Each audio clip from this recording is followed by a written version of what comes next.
Yo, yo, yo, yo, yo. What is up, Glaze Gang? How are you guys doing today? We are live here on Rumble, YouTube, Twitch, Kick. We are live everywhere, baby. Everywhere. Uh, what's up, Fight? How you doing, baby? How you doing? Mr. Prime Prods, you're in the chat. How are you today? Sir, how's your shoulder, man? I see you've been having some issues with that shoulder, dude. You need to knock it off with a little bit less, you know. Anywho, how's everybody doing today? How's everybody doing? We are live today for just chatting. We're not gaming today. Maybe a little bit at the end. We need to fill our 3 hours for the creative program. So we're gonna see what we're gonna get up to today. Maybe some gaming, maybe not. But it's good to be here. It's good to be live. I've missed you guys. It's okay. This is Prime. All right. Like I say, a little bit less of the angry taka and more of the inner peace, and your shoulder should be fine, dude. No one else is gonna do it for me, so much. Alrighty. Juggling 6 streams, a YouTube video, an IRL combo, and writing an email. My brain hurts. Damn. My boy's busy bee. Bzz, bzz. But thank you for being here, Mr. Fight. I appreciate you guys. Man, I'm trying to grow this kick, dude. I'm trying to grow kick, but it's difficult, dude. It's really, really hard. Now you just oh. There's a little bit of interference there. I'm feeling a bit buried on kick, to be honest. But I'm trying. But I'm happy today. I'm feeling good. It's great to have my face back on stream. The last stream I did was faceless, micless, because I had a ton of dental work done on that same day, which kind of sucked. Kick is not for small streamers, right? It's really, really difficult, dude. It's like, because it's like the stacked kind of method, like the people with more viewers just higher up in the ranking, you know. If you've got like 3, 4, 5, maybe 3, 4, 5 viewers, it's really difficult.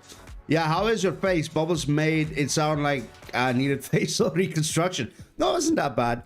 It wasn't that bad. Like, what they did was because like let me start the story with my dental work, guys. So just so you guys understand that I was not being dramatic, I was not being you're like a softie, right? This is what happened. Like, when I was a kid, I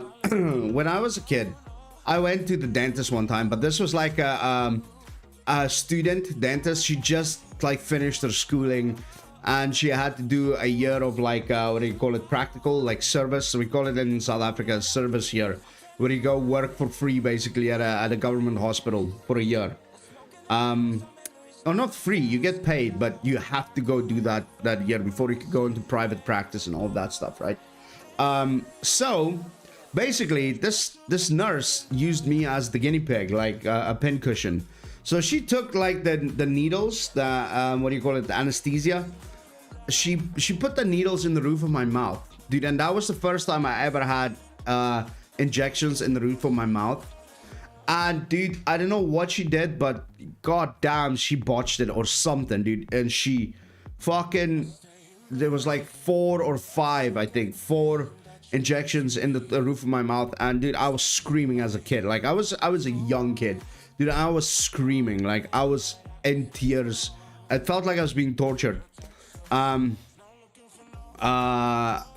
One of those dentists you find in a back alley and pay with cigarettes. No, not like that. She was just young and inexperienced, dude. And dude, ever since then, I didn't step foot in a dentist office, not a foot, dude, because I was like, I was just like, it's something close to torture, like going to the dentist, right? So basically what happened was, the worse your teeth gets, the less you want to take care of them, in my head. Like, you just don't even want to acknowledge the fact that you have teeth, right?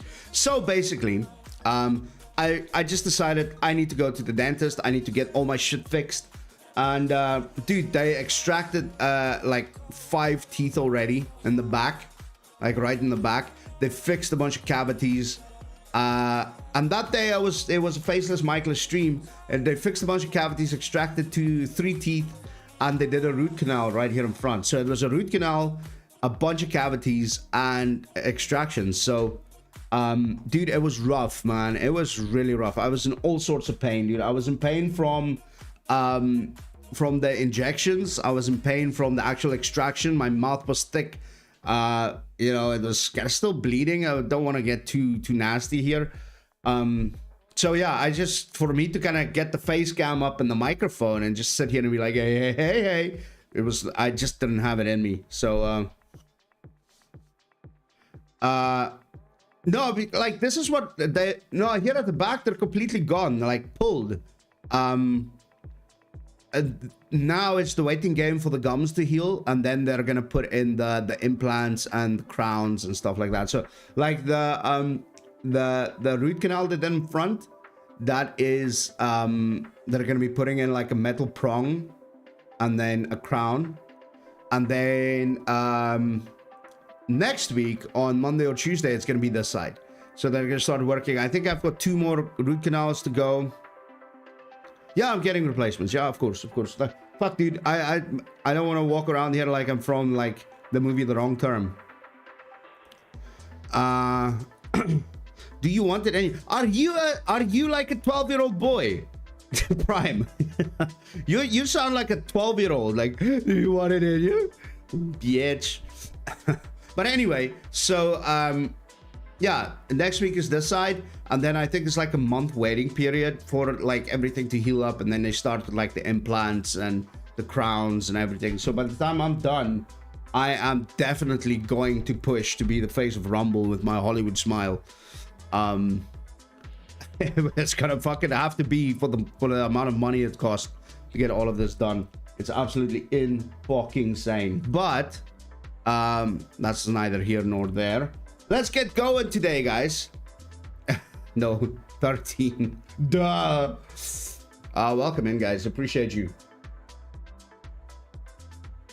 Okay, so today we're talking about zombies.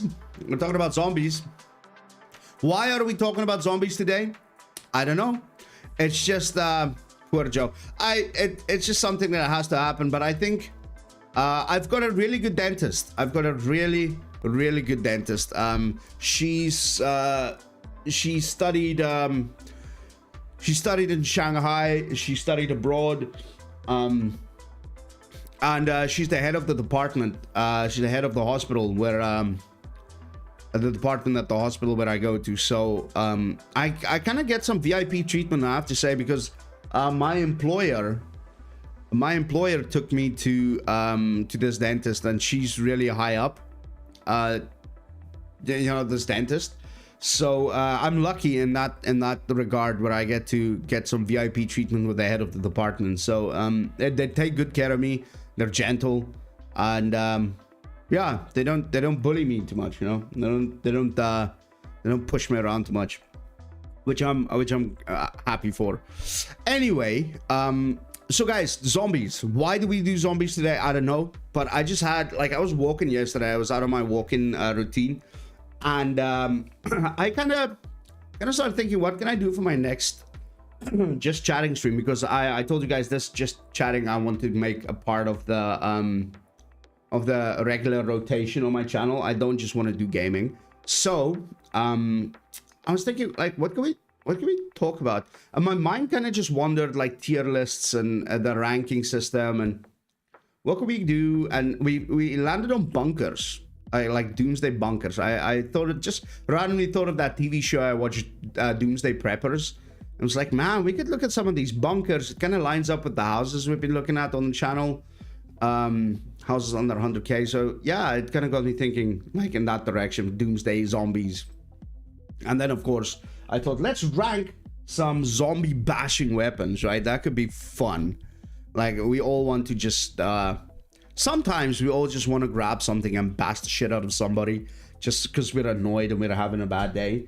But I was thinking, when would that be the only time that would be allowed?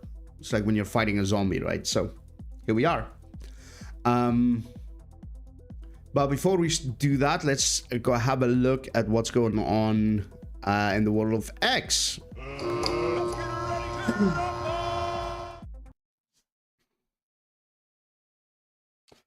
Alrighty, so just a reminder, guys, if you are watching me on Rumble or Kick, or YouTube or Twitch or wherever it is, please go ahead and hit the follow button if you don't mind. We're trying to build these platforms up. If you're watching me on Rumble and you're already following, please go ahead and hit the like button. That'll be much appreciated. And a repost would be really, really kind. So hit those buttons, guys. I'll give you 5 seconds to get all of that done. 5, 4, 3, 2, 1, 1.5, 1.25. I'm kidding. All right, I appreciate you guys. Thank you for being here. Fight Prime and Express, how you doing, buddy? Sorry I missed you. Joe Bubble says hi and enjoyed the stream. Thank you so much. I didn't play you guys in yet. Let me play you guys in. Hello. Is it me you're looking for? How you doing? How you doing today?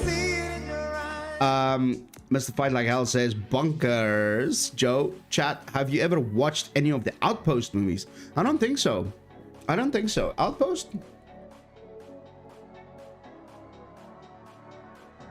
You think I need 5 seconds?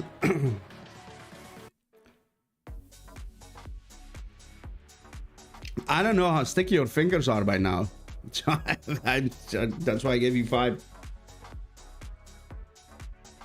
All right, here we go. Sorry, guys, I've got some phlegm. Yeah, I thought I never had this amount of phlegm when I was smoking cigarettes, dude. Nazi zombies in Yugoslavia. Yugoslavia, what a cool name for a country, right? Outpost, man. That actually sounds like a good Nazi zombies in Yugoslavia. That sounds like a good ass sounds like a good ass plot for a movie. We'll actually check it out. We'll check out some trailers if we can. Let's just do this before we forget. I'll post trailer. Okay, so here we go. Ready? What is this?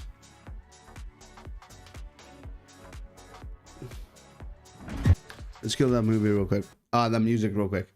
Boom. What's going on with my X? My X is being weird, dude. The quality is super low. On a warm summer's evening, on a train bound for nowhere, met up with a gambler.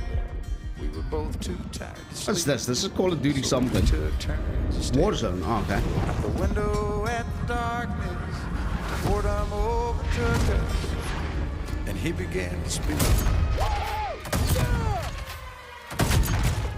Oh shit.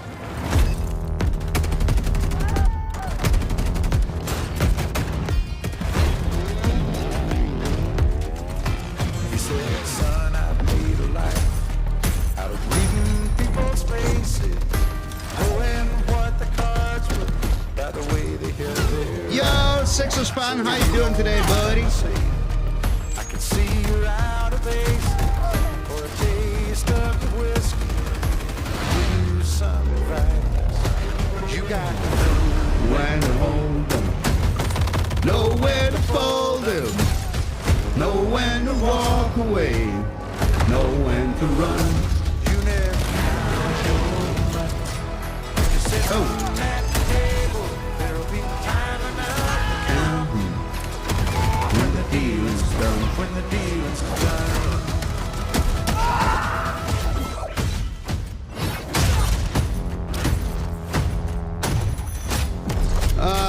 Look, take it. Yeah, and Express saying loving this trailer. Okay.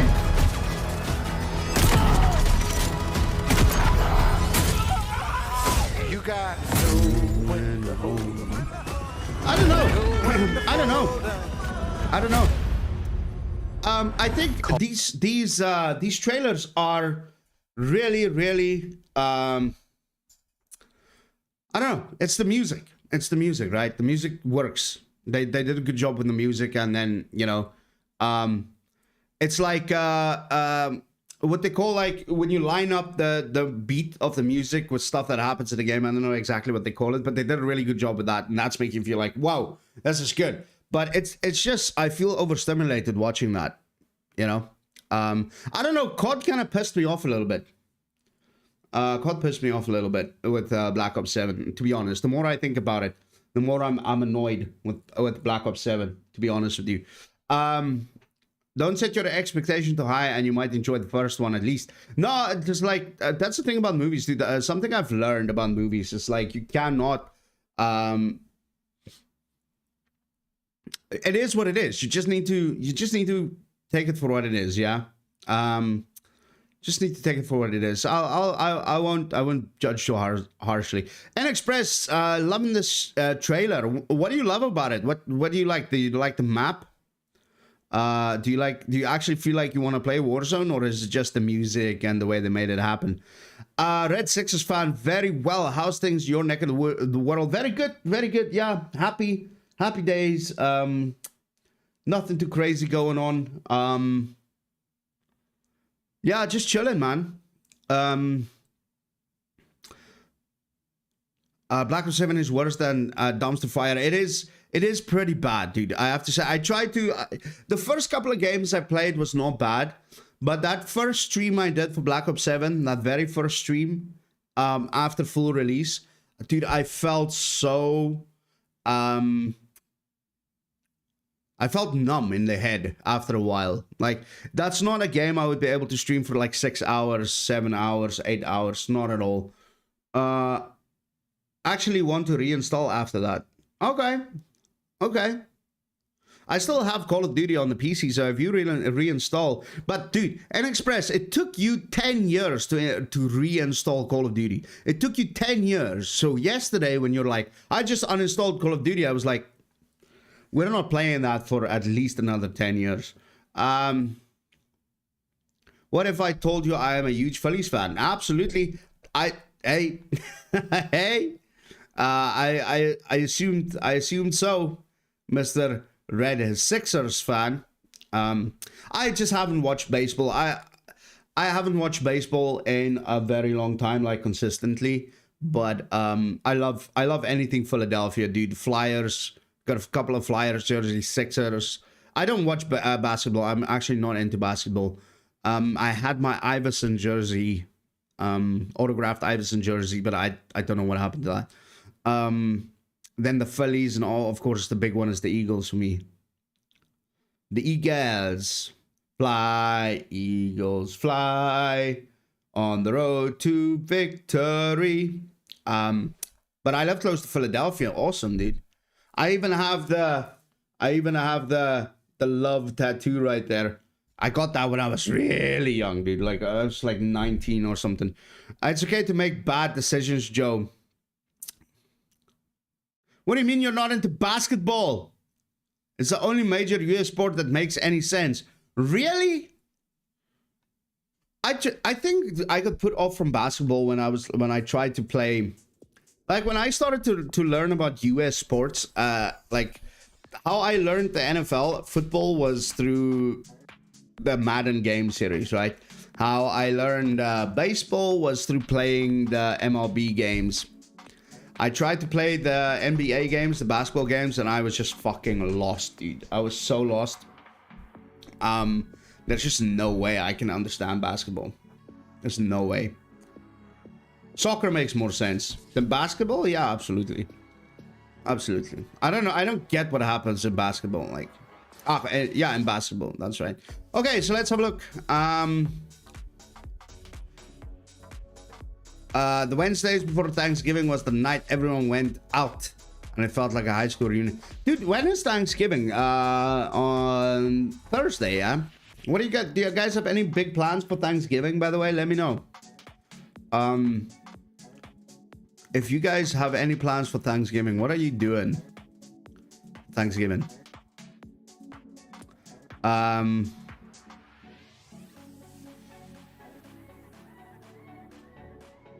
That guy copied my X tweet. Which one? Let's have a look. Wow. Rumble update to the Rumble creator program requirements. Also, raid command will be in Rumble Studio soon. Okay. Requirement changes. We are replacing the host ad read requirement with a raid requirement. Oh, shit. Okay.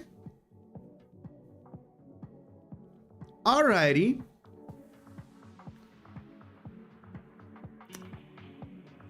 Whoa. This is big, guys. This is big for the creator program. We are replacing the host ad read requirement with a raid requirement. Remove host ad read ad requirement to raid 5 unique streams. So like, dude, we raid every time we stream anyway.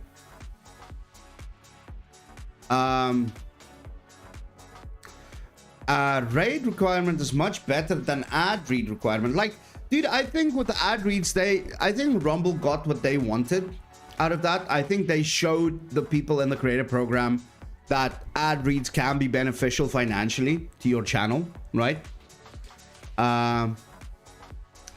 Like if they didn't include that, I doubt a lot of people would have been doing ad reads. Rumble wouldn't have been able to push their ad reads to companies, and creators wouldn't have known that's a way to monetize, you know. So now that they're adding the raid thing, I'm trying to think what could be their end goal with that? You know what I mean? Yeah. What could be their end goal with that? But we are actually making a new suit this year that the wife wants. Okay, very good. Awesome. That's massive for small streamers, host reads. Yeah. I wonder if there will be a minimum number of people per raid for it to count. I doubt it. I doubt it. I read that. I feel like that's where it gets too intricate. Fight. I don't think so.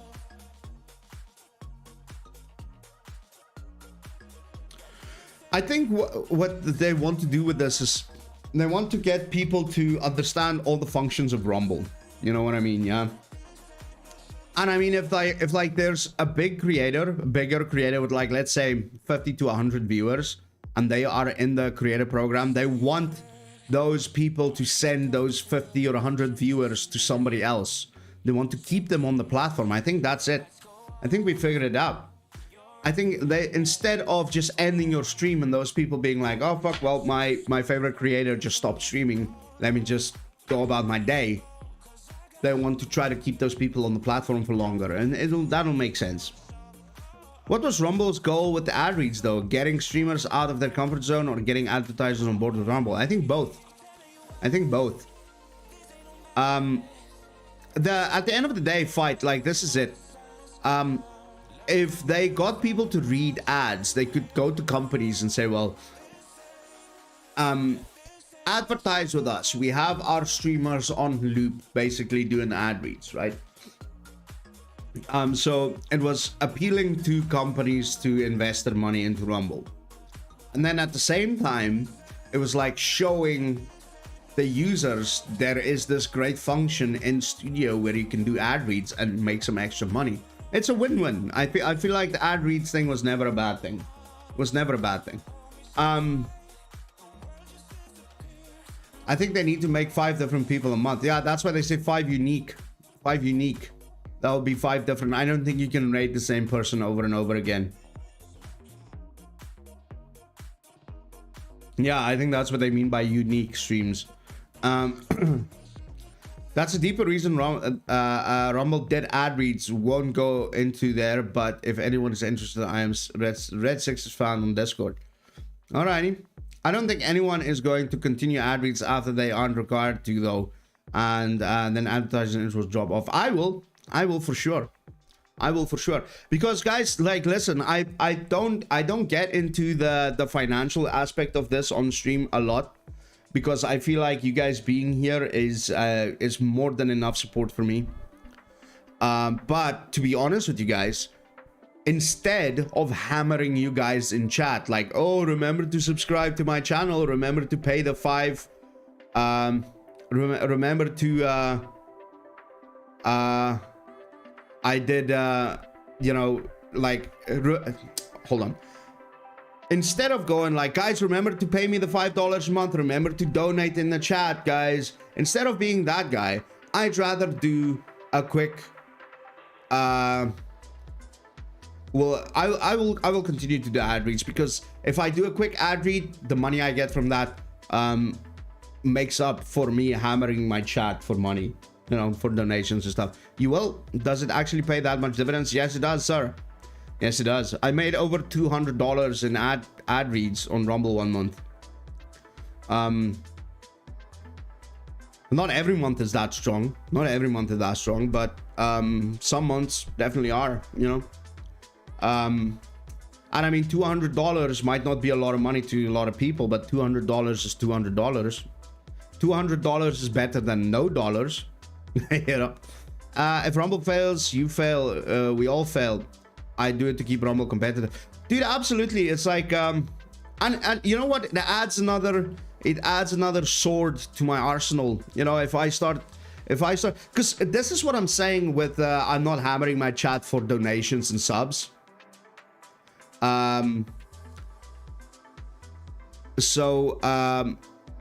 Instead of hammering my chat and for subs and donors, I would rather do ad reads and pursue sponsorships and stuff like that, you know. But in order for me to pursue sponsorships and collaborations with companies, I need to have a track record of me doing promotional stuff. Ad reads are a perfect way to take that to a company and say, this is what I've done before. You know, these are the ad reads. I've done ad reads for crypto.com. I've done ad reads for Caddis Sports. I've done ad reads for Rumble.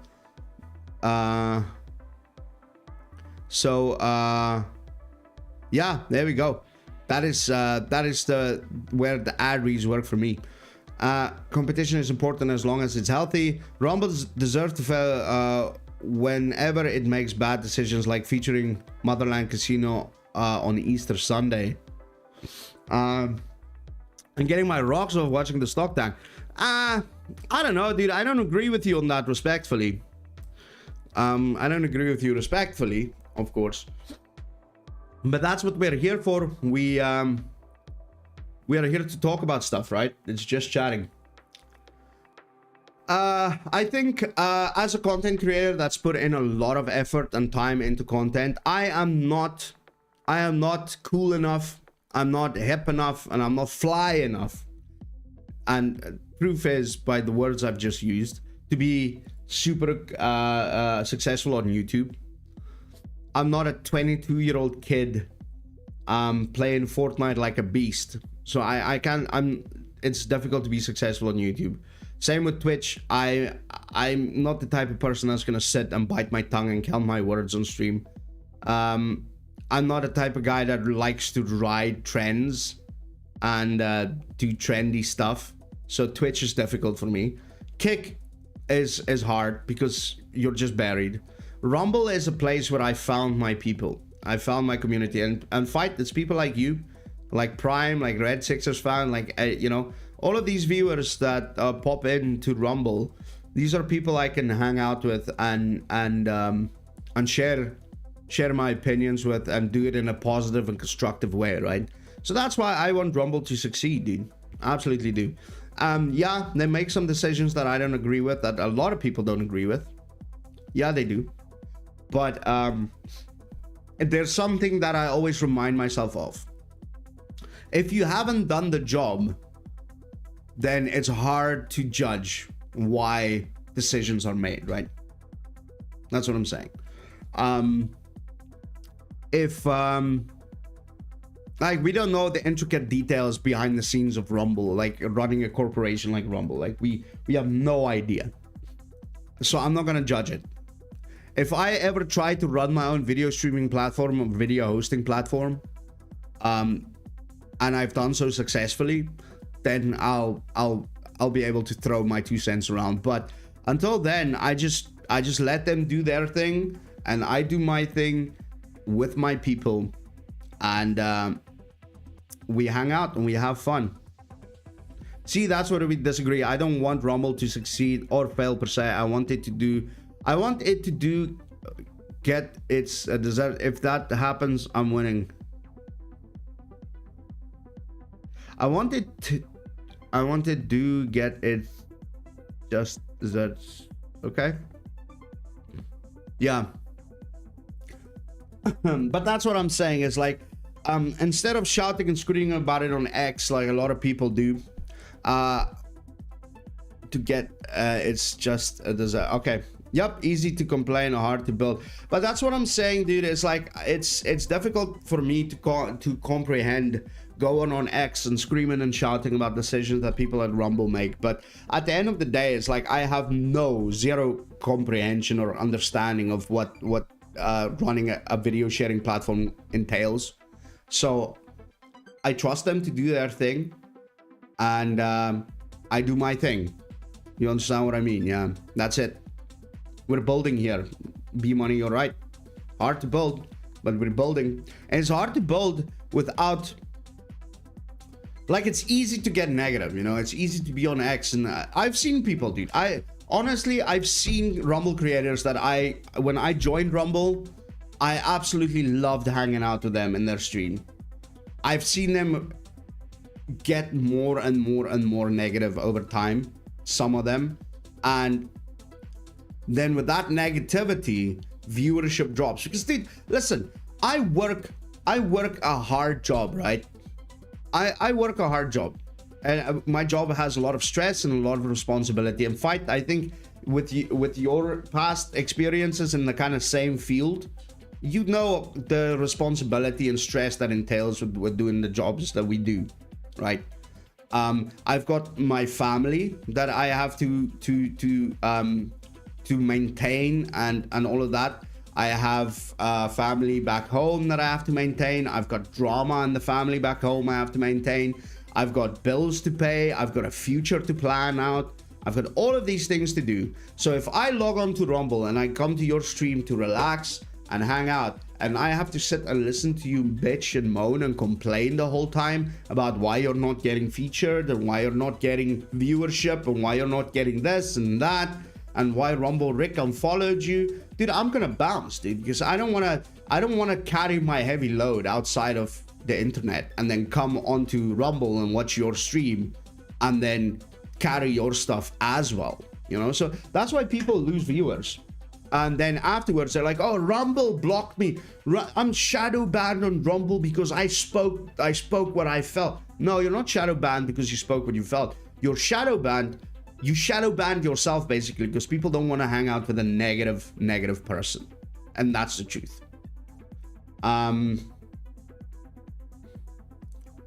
So yeah, guys, I'm sorry. That was a bit of a rant. But like I said, that is why we are laser focused here on Joe Donald's Live. We're laser focused, man.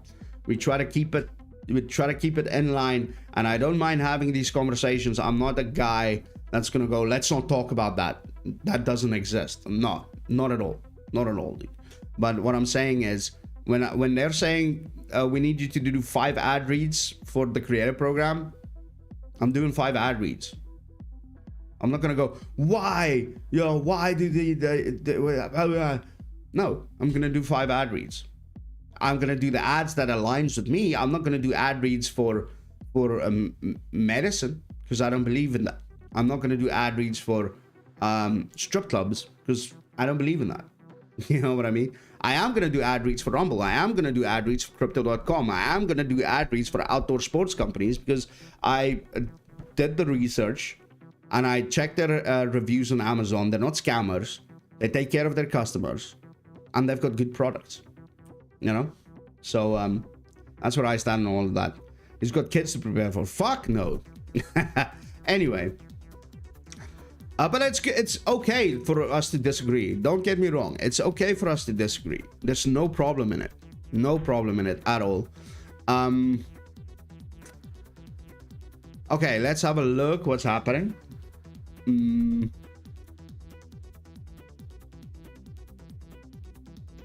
Let's see. I think there's a lot of, yeah, this ad read thing is a big thing.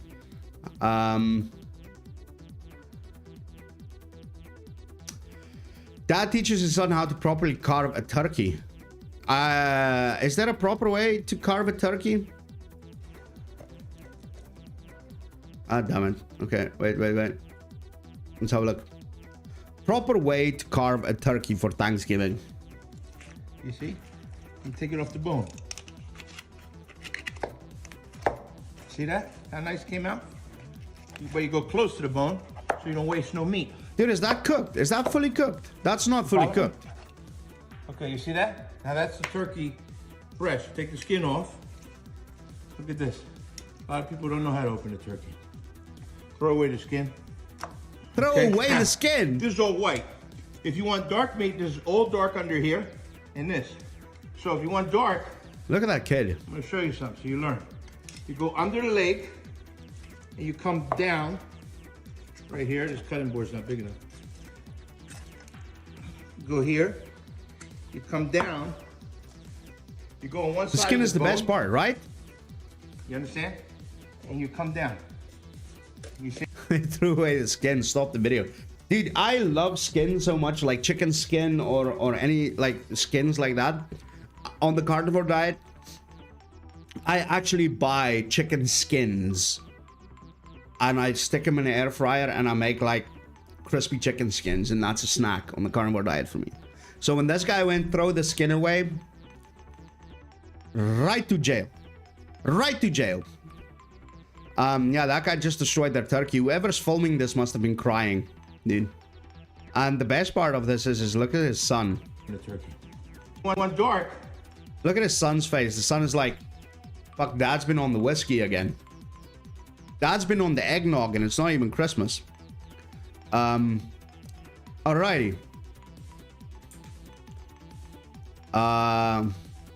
Breaking. White House shooting. What?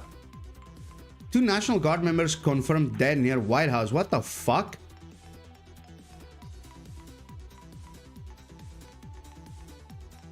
This, please tell me this is fake. Please tell me this is fake.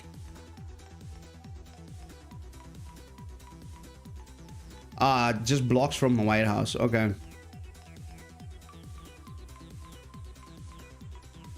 Dude, he's got his dick out, man. Man, honest to God. Honest to God, man. Fucking people, dude. Fucking people. I heard someone say it in Mrs. Mam's stream. I thought they were joking. Fuck me, dude.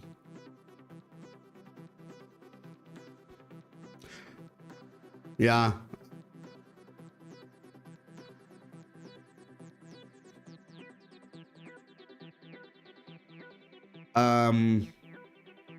First look at Refresh Rebirth Island. No. A lot of wrestling.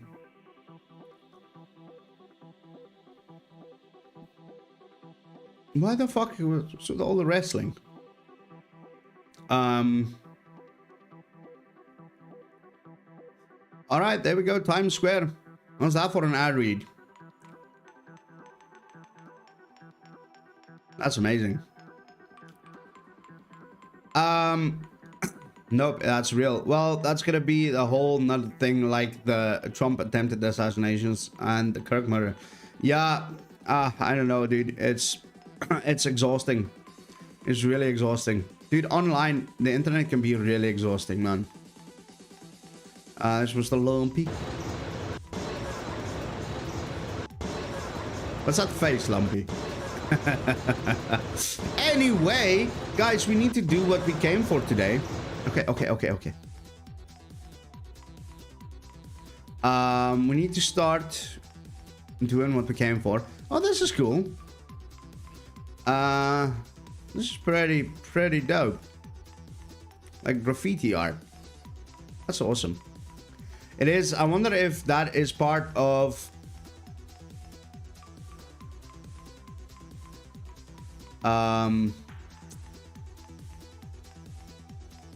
I mean, this is part of the point. Make it so commonplace that everybody becomes desensitized and stops caring so much. You know what I figured out? A fight. And it's something that I fell for online before. It's like when... where the fuck did my...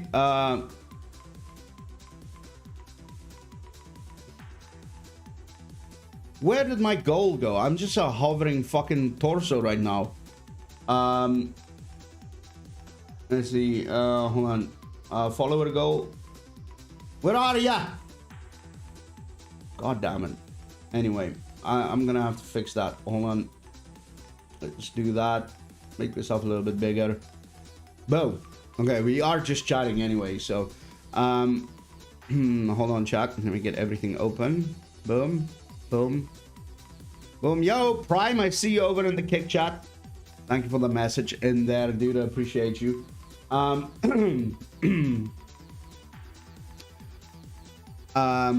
It is. I wonder if, yeah. You see, you know, fight. The problem is that I've realized with social media, man, it's like they highlight all the worst of people.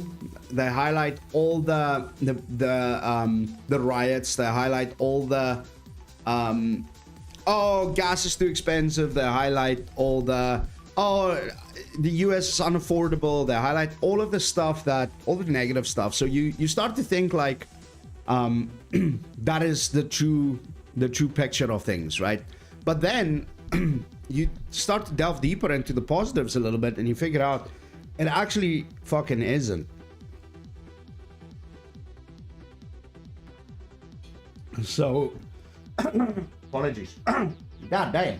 Yeah. So this is what I'm saying. It's like I just started to figure out, like, what you see online is maybe 10% of the world. Like anything that drives clicks, and outrage drives more clicks. Absolutely, you're 100% correct. The more you piss people off, the more it engages, because and people know this. This is why I hate algorithms, dude. This is why I absolutely hate algorithms, because it's like algorithms thrive on engagement, and how do you get people to engage? By pissing them off. And I don't like it. I don't like it. That's another thing I like about Rumble. There's no algorithm. Normally people that visit USA always rave about how different it is in real life versus online and news. Yeah, no, absolutely. Like, I have family in the US. I've been to the US multiple times. I'm about to visit the US again in July, and yeah, mid-July of 2026. And dude, it's just totally different to what people like. You start to think like, I've got family in Portland, and they were like with the whole protest and stuff. Online, it was making it seem like Portland was on fire. It was on fire, but I'm sure there was a lot of stuff. But they were like, dude, it was confined to one like block. It was just people protesting in a block, you know. Still, I'm not saying I agree with the protest, or I'm not saying one block is better than no blocks, but all I'm saying is, guys, it's a good example of what you see online and what is reality is not always the same thing. What happens online is they take the small portion and they blow it up big, right? It's a big city. If you happen to be in the wrong a bit, you're effed. Yeah, but that's the same with any city, dude. It's the same with any city, like London, New York. If you just happen to find yourself in the wrong kind of area, then you are gonna get effed in your A. You're gonna get effed in your A, and they're gonna stick a D in your M, and there's nothing you can do about it.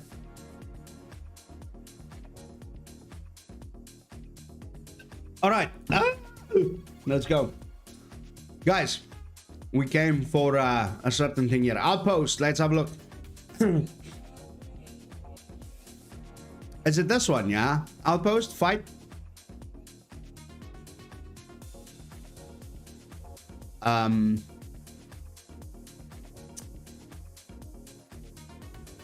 This one? 2028?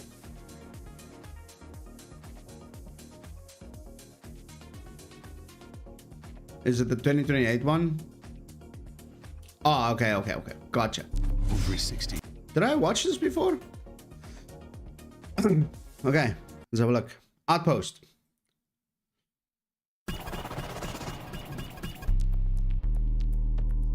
Over 60 years ago, the war ended. But for 8 men, You've worked with mercenaries before. So what is real story, huh, Tup? who unearthed the past, An equation that could potentially alter reality. A soldier that Okay. was invulnerable, unstoppable. the battle has just begun. Bring it on. They want soldiers. Let's give them soldiers. They just do what they were trained to do. They kill. They're gonna tear us to pieces here. Ray Stevenson, Outpost. It doesn't feel as low budget. I felt like you oversold the low budget part. It doesn't really feel low budget. I mean, it is a Sony movie. This is like God Zombies, and then Trench 11 is like Necrovision. Okay.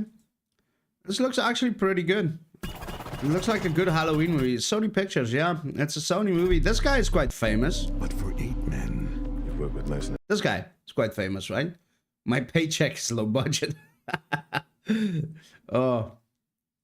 Okay, so thank you for that recommendation. Fight Like Hell, appreciate you. That would be a good movie to kind of tune into every now and then. My stream is low budget.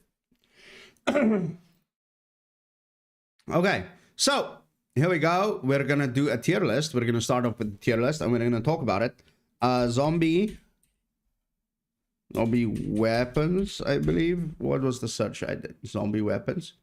Let's see. Zombie video games tier list. No. Doom weapons. What is that? My ex left me for a low budget dude. God damn, you guys. So let's see. We are going to no. Zombie. What? Zombie. Did I spell that right? No, sir. Is it double P? Oh God, guys, welcome to Joe Dona's live. Hold on. How the fuck do you spell apocalypse? You see, this is why live streaming is so cool. Thank you, Fight. Because you can expose yourself to being an absolute dipshit, stupido, in front of all your friends. Here we go. What is up with this thing today? Zombie. Ayo. There we go. Apocalypse. Dude, my internet is acting all whack.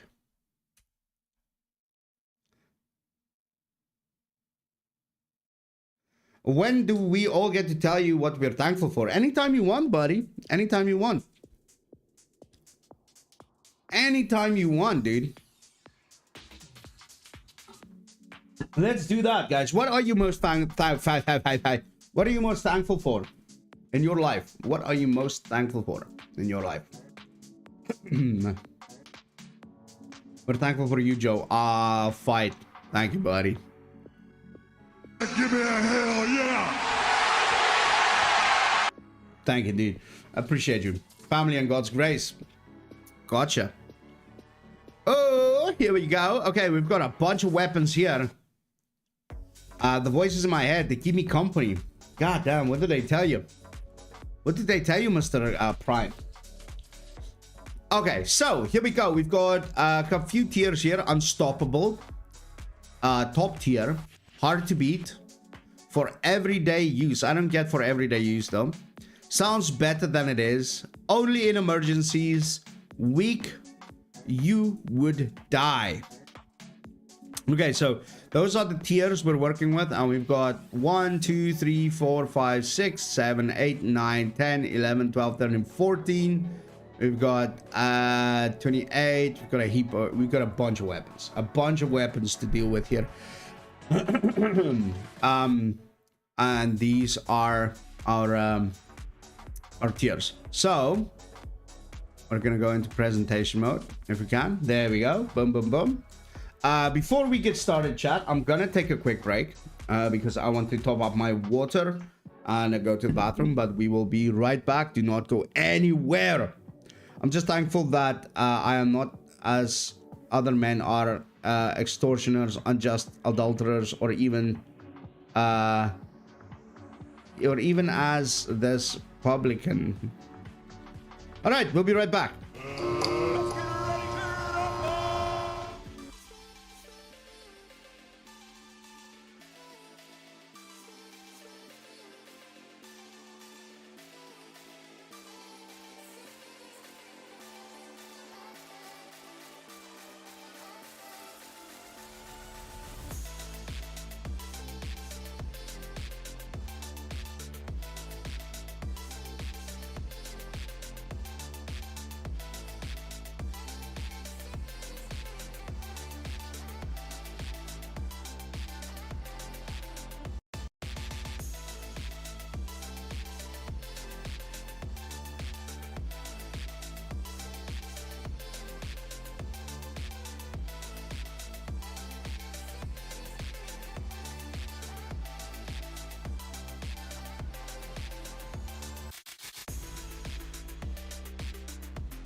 Alrighty, let's see what's happening in the chat.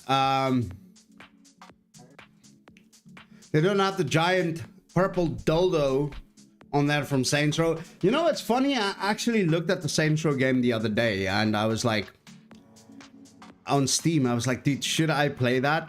I loved Saints Row, man. I said what I said. There's a lot of weapons missing from here. Start a new... I think we need to update this tier maker chart. Walking, I Am Legend, Walking Dead, or Black Summer Zombie. These are because wait, I Am Legend, Walking Dead, or Black Summer Zombies, because they are all different. What do you mean? Sorry, I'm slow today. Okay, so let's start, guys. Double barrel. What type of zombies? Oh, okay. Go what you mean. Go what you mean. What type of zombies? I'm not sure. I don't know. I don't know. Maybe we should determine that first, right? Maybe we should determine that first. What type of zombies? Let's have a look at modern day zombies. Some take lots of hits. Some, yeah. Modern day zombies. Let's see.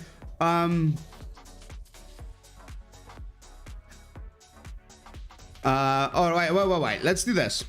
Different zombies. Different zombie types. Let's do that first. Let's start with the different zombie types. 7 layers of zombie outbreaks. Okay.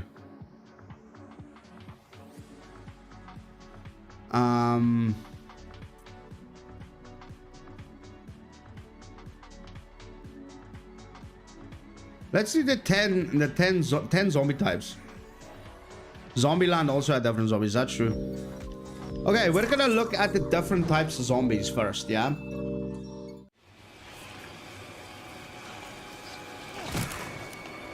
Harry Potter had zombies?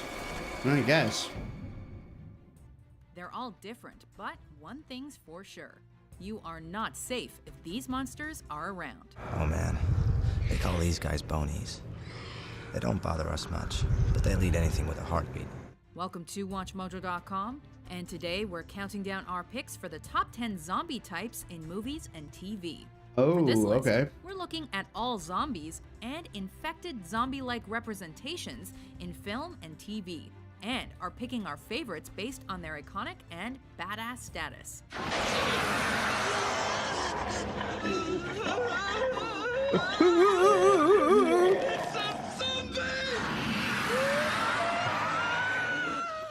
Number 10, Voodoo Zombies, White Zombie. Zombie. The living dead. What Appropriately is starting off this? our list is what's thought of as the first ever representation of zombies on film. Zombies. Yes. They are my servants. The work of a voodoo master who goes by the name of Murder. I feel like this video is not doing the job we're looking for. Top 20 zombie types. No, that's against from the same people, the Mojo people. Let's try something else, yeah? Yo, Bright, how you doing, Mr. Bright Gamer?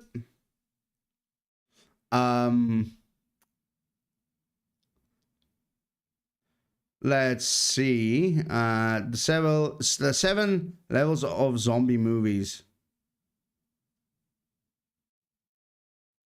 I feel like that is the same. Okay. Fiction's most deadliest zombies explained in 12 minutes. Okay, let's try this one. The Last of Us zombies. What most people call zombies are actually living humans overtaken by the cordyceps brain infection, a mutated strain of the real world. I'm sorry, that guy sounds like he's got peanut butter on the roof of his mouth. Like, I can't do it. Let's see. Every zombie outbreak explained in 10 minutes. Let's try this guy. Is it the same In The guy? Walking Dead, the wildfire virus is No. a mysterious airborne pathogen Here we that go. affects everyone on Earth. It lies dormant until the host dies, at which point it reanimates the body, reviving the brainstem. So basically, sooner or later, you're cooked. Walkers are driven by a primal hunger for flesh, and the virus can also spread through bites and scratches, causing fatal infections within hours. Okay, so that's important. Bites and scratches, right? The series, we see all kinds of different variants of walkers due to environmental extremes, all the way to serum-injected augmentations. Despite its devastating impact, the origins of the virus remain unknown, though hints from the Daryl Dixon spin-off suggest experimental research in France may have been involved. This uncertainty adds to the tension as survivors not only fight off zombies, but also struggle with maintaining a sense of normalcy in a list of insane communities willing to do anything to survive. The Rage virus, and 28 Days Later, was originally created to inhibit violent behaviors, but mutated into its opposite, a bloodborne pathogen. This 28 Days Later, is that not the one where they had like mega fast zombies that could fucking sprint? That causes uncontrollable aggression. The outbreak begins when animal rights activists release infected chimpanzees from a research lab, ignoring warnings from scientists that the animals are contagious with rage. This is low-key PETA's worst nightmare. The virus spreads rapidly through contact with infected blood or saliva, turning victims into hyper-aggressive killers within seconds. Inspired by real-world diseases like Ebola and mad cow disease, this fictional virus reflects humanity's fear of pandemics and apocalyptic outbreaks. Unlike traditional zombies, the infected are alive, they're but faster than consumed by Olympic rage, runners, making them okay. faster and deadlier. George A. Romero's Night of the Living Dead introduced modern zombie lore with its unique explanation. Radiation from a space probe returning from Venus reanimates the recently deceased. These slow-moving ghouls are relentless and driven by an insatiable hunger for flesh. So, what do you guys think? Are we gonna base our tier list? Let me know in the chat, guys. What do you think? Are we basing our tier list off of fast sprinting zombies or the slow moving zombies? Yeah. Survivors barricade themselves in a farmhouse of all places, battling both external threats and internal conflicts as tensions rise among them. While Romero's zombies don't transmit their World War conditions Z through zombies, bites, okay. their slower decomposition is theorized to be linked to the radiation sterilizing their cells. The film's minimalist explanation adds a layer of science fiction to its horror, while it focuses on societal breakdown under pressure, setting the stage for decades of zombie storytelling. World War Z depicts an insane global zombie pandemic caused by an unknown pathogen. These zombies are fast-moving, relentless, and operate like a hive mind capable of overwhelming cities with sheer numbers. Hands down, some of the scariest... This was a good movie. World War Z was actually a really good zombie movie. I know a lot of people don't agree, but I think World War Z was phenomenal. ...and fastest zombies we've seen. The infection spreads through bites or exposure to contaminated fluids. The film explores how different nations respond to the crisis. Israel builds walls while North Korea removes citizens' teeth to prevent biting, offering a geopolitical lens on survival strategies. Brad Pitt's character leads insane. Efforts to North Korea removing teeth to prevent biting. A cure as humanity teeters on extinction. Its large-scale narrative and high-stakes action sequences brought zombies into mainstream blockbuster territory. In Train to Busan, South Korea's zombie outbreak begins with a chemical leak from a biotech company that Very spreads North through Korea bites of them, and yeah. scratches. And you know they didn't numb them down before that happened. You know, that was just one line, keep it moving, and a pair of pliers. You gotta know it, like. That is insane. Victims turn into fast-moving zombies within seconds, creating chaos that feels unstoppable. The infection triggers extreme aggression and Only a the loss of higher officials, brain yeah. functions while preserving motor skills, making these zombies... The officials didn't have to get their teeth removed because they are untouchable. They can't, scientifically proven, they can't get any viruses. He's terrifyingly fast and relentless. The film follows passengers trapped on a moving train as they fight to survive both the dead and human selfishness, literally train car by train car. Known for its emotional depth, Asian zombies are scary. Explores themes of sacrifice. I don't know why bonds, they and seem to be a little bit more collapse scary. under pressure. In Zombieland, a mutated strain of mad cow disease jumps to humans, creating flesh-eating zombies with no higher brain function but plenty of aggression. This fictional outbreak spreads through contaminated meat products before turning victims into mindless killers driven by hunger. Survivors navigate this chaotic world using quirky survival rules like cardio, staying fit to outrun zombies. It was a good movie, this. Always making Zombieland was a really good Hands movie. down, one of my favorite rules in the show. The film's humor contrasts sharply with its apocalyptic setting, offering a fresh take on zombie survival through memorable characters like Tallahassee and Columbus, bringing their own unique flair to survival tactics. Its blend of comedy and horror made it a cultural gem that redefined fun within the genre, making it one of the most entertaining zombie movies ever Both of them made. was, yeah. The T-virus is a bioweapon engineered by the Umbrella Corporation in Resident Evil. Initially designed for medical purposes, it was engineered from the progenitor virus, a naturally occurring pathogen discovered in a rare African flower. Designed to create superhumans and extend lifespans, it mutated humans into zombies while also creating monstrous bioorganic weapons. The virus spreads through bites or exposure Now to they just, contaminated materials chew whatever, like water yeah. or air, so there really isn't a way around the shit. As it escapes containment in Raccoon City, it sparks global devastation fueled by corporate greed and scientific mismanagement. With Mila Jovovich... What's Prime saying? So here's a question for you. Why not just use bleach and fire and kill them? Well, how much bleach do you like? Bleach and fire? What do you mean? Like, how do you wanna get them to drink the bleach? Or what do you wanna do? You wanna trick a zombie into drinking bleach? That's weird. Yo, Cupcake, how you doing over on Kick, man? What's up? I think you're my first Kick chatter. That is not one of our friends over here on Rumble. Welcome in, welcome in. Let me play you in.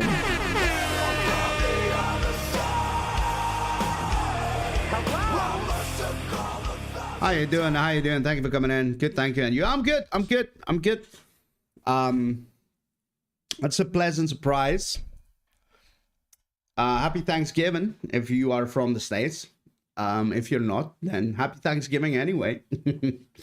What are you up to today, by the way? Let's see. Are you referring to that the Onion video about killing off all life on Earth with bleach? Let's have a look. Such as Alice leading the charge against Umbrella's experiments. This Thank you, Copy. Appreciate became you. synonymous with action-packed zombie horror, bringing alive the viral and popular video game. Let's have a look. Shaun of the Dead flips traditional zombie stories on their head with its hilarious... Shaun of the Dead was funny, dude. But this is what I'm saying. Bleach and fire. You want to... Let's see what this guy... This guy... So here's... Wait. Throw bleach on them and light them on fire with gas. Dude, please don't... Please remind me never to take you with me when we're in a zombie apocalypse, Prime. Can't stay long, but like seeing some new games. All right, thanks for coming in. I appreciate you stopping by. Some new games. Yeah, we're not gaming today, but we do game on this channel. So, yeah, I appreciate you coming in. Thank you. Hey, Luke. How you doing over on Rumble, Mr. Luke? Happy Thanksgiving to you, buddy. I'd survive. No, you fucking wouldn't. You try to throw bleach on them and then try to set them on fire. Is bleach flammable? I don't think bleach is flammable. You would not survive. You would not survive, dude. You'd be the guy that goes, let's take dishwash liquid and wash the ground beef before we cook it for all the survivors. Then you poison all of us. That would be prime. Are you reviewing games? No, we're not reviewing games today. We're doing zombie apocalypse. We're trying to see if we can survive a zombie apocalypse today. So we're just now in the process of looking at the different types of zombies you get. Then we're going to be reviewing the weapons and looking at some bunkers. Just a fun little stream today. I will definitely come back. I appreciate you. Thank you so much. It's always good to meet new friends and build the community up. So thank you, Guppy. I appreciate you. I'm here just to troll Joe, right? Bleach isn't flammable, but it'll make some nice toxic fumes. Dude, I feel like if you throw bleach on zombies... I don't know if I ever told you guys this, but my cat... Lola absolutely loves bleach. She loves the smell of bleach. One day I was bleaching something and I came out with my hand smelling like bleach and she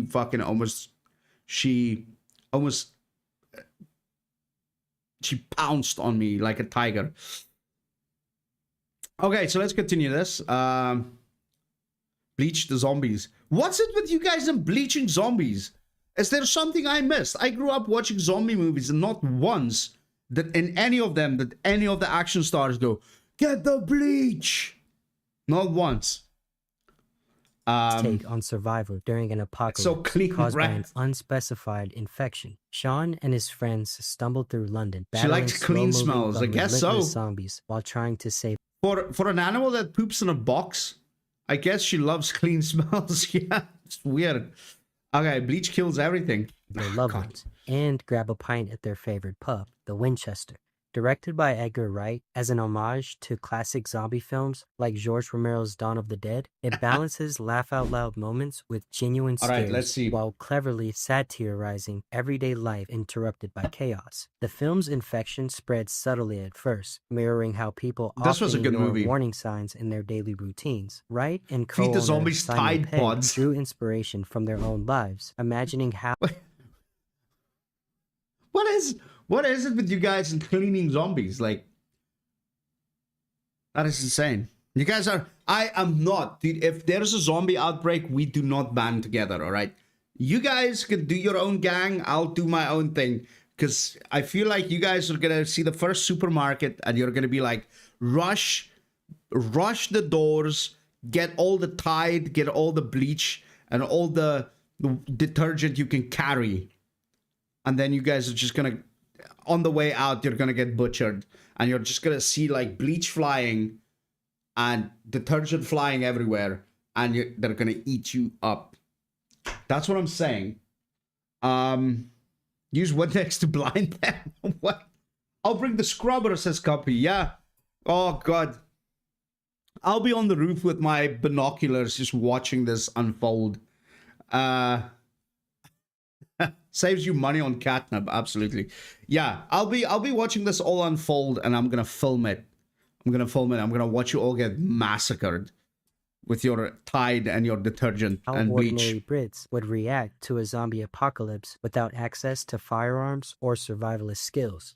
In I Am Legend, humanity is devastated by the Come on, Crepin Joe. virus, a genetically If you're gonna engineered get eaten pathogen anyway, originally why designed to cure would I be cancer. eaten? The virus was Yeah. developed based on a modified measles strain intended to eliminate harmful guess. cells without damaging healthy ones. I'm Initially not gonna hailed get as a eaten. miracle I'm not cure, gonna get eaten, AV dude. I'll successfully survive. treated I'm going to 10,000 survive. patients before mutating into a deadly airborne pathogen. The virus wiped This out was a really good 90% of movie, the I Am global Legend. This is a population, really, really leaving good only movie. 1% immune and transforming the remaining survivors into Darkseers, pale-skinned, nocturnal mutants with enhanced speed, strength, and aggression. Will Smith's character, Dr. Robert moment you Neville, have Joe is pulled immune up to on the everything to virus troll and him. spends his days in an abandoned New York City searching for a cure using his own blood as a base for experimentation. His isolation is very relatable, as he struggles with loneliness after losing his family and interacts only with his dog Sam. Neville's resilience shines as he uses his scientific expertise to fight against the odds while defending himself from Darkseekers who hunt him at night. Directed by Peter Jackson before his Lord of the Rings fame, Dead Alive. Would you even want to survive if nobody else does? That's a good question. That is a good question. Do you want to live in a world where there's nobody else? It was a sad movie, damn. Yeah, it was a really sad movie. It ended in a very, very sad way. The dog part really got me. It's like his little friend, his friend. So yeah, do you even want to survive if nobody else does? I feel like, and this is gonna sound really, really stupid, but I feel like if my wife dies in a zombie apocalypse, then I feel like at that point, I'll just check out. I'll just be like, yeah, all right, there's no point. There's no point. As long as my wife survives, I'll survive, I think. And I know that sounds stupid, but dude, I love my wife so much, man. Joe Biden got voted in and been through it. Yeah, I think we've seen a lot of that, yeah. With the Fauci says just wear a mask, right? Yeah, damn. I would want to survive. So knowing your wife, would she survive? The thing about my wife is she panics really fast. She gets overwhelmed and panics really, really quick. I'm the one with the level head in my house, and my head is not level. That should tell you something, dude. I feel like my wife. I think like if it came to throwing bones, like defending, yeah, my wife would survive. She could kill a couple of zombies, like for sure, absolutely. But it'll have to be like with a baseball bat because she doesn't like guns. She doesn't like firearms. Like give her a frying pan or a baseball bat, yeah, she'll be able to end a couple of them. She'll be able to end a couple of them. Yeah, because Forrest Gump can run, dude. That motherfucker can run. Yeah, I don't know, guys. But be honest with me in chat. Be honest with me in chat. Do you realistically think, how long do you think you'll be able to survive in a permanent zombie apocalypse? So let's say the apocalypse happens. She'll fry some zombies, right? Absolutely. Or she would give them a good talking to, you know. She'd give them the silent treatment. Zombies would be like, ah. She'd be like, fine, I guess, fine. Silent treatment, and they'll be game over. How long do you guys think you'd survive in a zombie apocalypse? Yeah. Alive is a cult classic splatter comedy that pushes zombie horror to absurd extremes. The story begins when explorers capture the Sumatran rat monkey, a hybrid creature from Skull Island infected with a rage I plague thought that was John spreads C. through Reilly its for a bite. second. The creature is brought to a zoo in New Zealand where it bites Vera, the mother of Lionel Cosgrove, during a visit. Vera quickly succumbs to the infection, turning into a grotesque zombie and spreading the virus to others through bites and scratches. The infection crazy. causes rapid necrosis and uncontrollable aggression, transforming victims into flesh-eating monsters with exaggerated physical deformities. Peter Jackson's approach to the film blends slapstick humor with extreme gore. Its lasting legacy as one of the goriest films ever made has influenced countless horror comedy hybrids and cemented Jackson's reputation as a creative force. Planet Terror, written and directed by Robert Rodriguez as part of the Grindhouse double feature, is a wild, action-packed homage to It's like a 1970s container of exploitation potatoes, film. radioactive Set in rural potatoes. Texas, the story begins when a rogue military unit led by Lieutenant Muldoon attempts to buy a deadly Because of training, I think I would survive a very long time. You've got a bum shoulder, dude. You've got a bum shoulder. What are you talking about, Prime? You would not survive a very long time. I would give you 3 days max. 3 days max, Prime. I think a long time because I can stay indoors and don't have to face them till they starve to death, I hope. Hey, that's a good approach. I don't need that shoulder. Okay? Okay. Let's see. However long it takes to find and implement the least painful way of taking myself out in such a way that I won't be able to become a zombie. Okay, right. Dr. Foss might be right. Just convince the zombies to wear a mask and social distance. We'll be fine. I don't know how we're going to do that. Like, we've got masks, bleach. I feel like this is a throwback to 2020, right? I can still drive a car and still shoot a gun. I can also fly a plane. You can fly a plane. Yeah, that's right. Okay. Might be useful after all, Mr. Prime. chemical agent Might be useful in an apocalypse after all. From chemical engineer Abby. When the deal goes wrong, the gas is accidentally released into the air, infecting the local population and turning them into grotesque, zombie-like creatures with melting skin and uncontrollable aggression. The infection spreads rapidly, leaving a small group of survivors to fight for their lives against hordes of infected. The film follows Cherry Darling, a go-go dancer who loses her leg in an attack, gains a badass machine gun prosthetic, and her ex-boyfriend, a machine gun Ray, prosthetic? Are you kidding me? I've never seen this movie. The film follows Cherry Darling, a go-go dancer who loses her leg in an attack, gains a badass machine gun prosthetic, and her ex-boyfriend, El Rey, a mysterious drifter with the... All right, so chat, I need to ask this question. See, this is a movie about a go-go dancer that lost a leg and gained a machine gun prosthetic. Now, this is a question I need to ask you guys.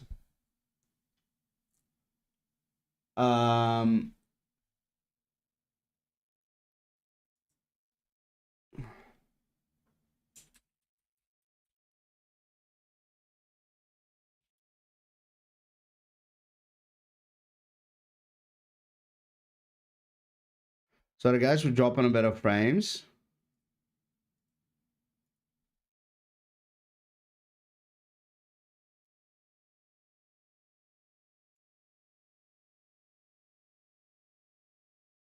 Let me just...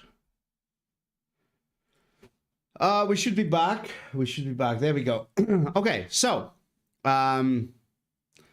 I'm thinking yes, because they don't need oxygen, but freezing might affect their flexibility.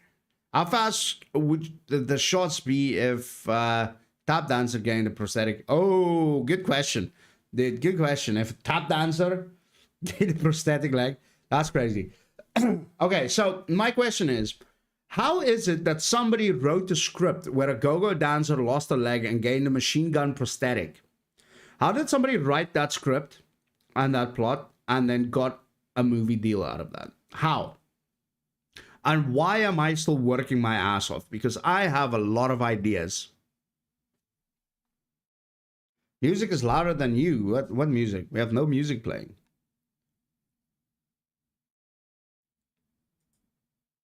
There's literally no music playing.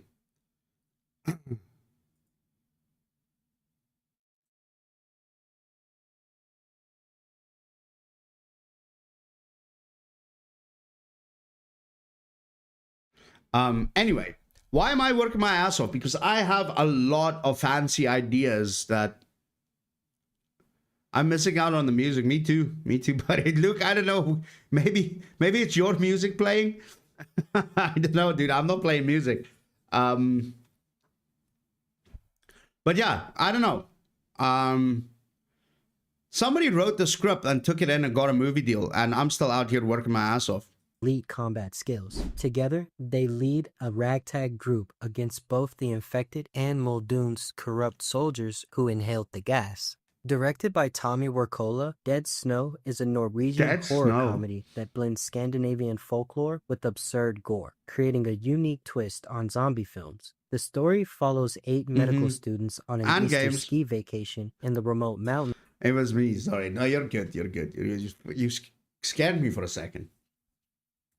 Here we go. Of Norway. Their fun weekend takes a horrifying turn when they accidentally disturb a cursed treasure hidden beneath their cabin, awakening Nazi zombies who have been frozen since World War II. The infection itself isn't viral, but supernatural, as the Nazi zombies are reanimated through a curse tied to their greed and brutality. The film draws inspiration from Norse mythology, Dragur, undead beings who guard treasures in their graves, while mixing traditional zombie tropes with historical elements. Company saying, when are we playing some COD Zombies? Kill the zombie. I don't know. I actually yesterday thought about this. I was like, maybe Black Ops 7, the multiplayer is not for me. Maybe I should try zombies. Maybe I should try some COD Zombies, yeah? Unlike we'll see where this zombies, these undead retain intelligence and tactical skills, making them far more dangerous than mindless hordes. The students must fight for survival, using improvised weapons like... I'll run some with you, okay. Well, the thing is with COD Zombies, I never followed the story. I just went into zombies every time to level my weapons for multiplayer. Like Black Ops 6, that's all I did with zombies. I just used zombies to level my weapons. I never followed the missions or the storyline or whatever. We'll try it. We'll try. Maybe the next stream. Black Ops 7, not for me. I'm not that good. No, same. It's not a good... I like Black Ops 6 a lot more. But no, I still need to try the zombies on Black Ops 7.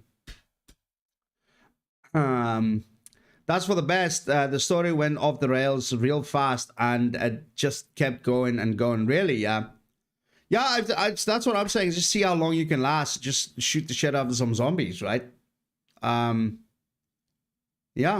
Chainsaws and power tools in a series of brutal and often comedic battles. From viral mutations to curses rooted in folklore or demon possessions, these films have reshaped how we view zombies. Let us know your favorite movies from this genre, and don't forget to subscribe. In The Walking Dead... Whoa. I'm trying to get this... In The Walking...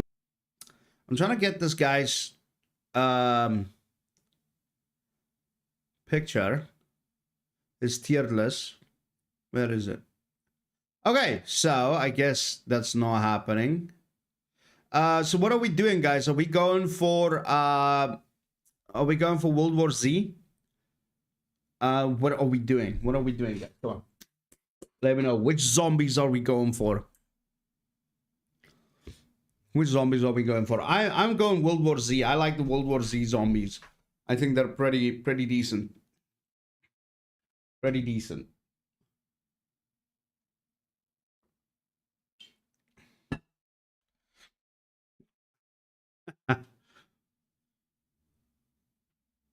You guys vote real quick. I'm gonna step away for a second. I'm just gonna go to the bathroom. But let me know, what zombies are we using?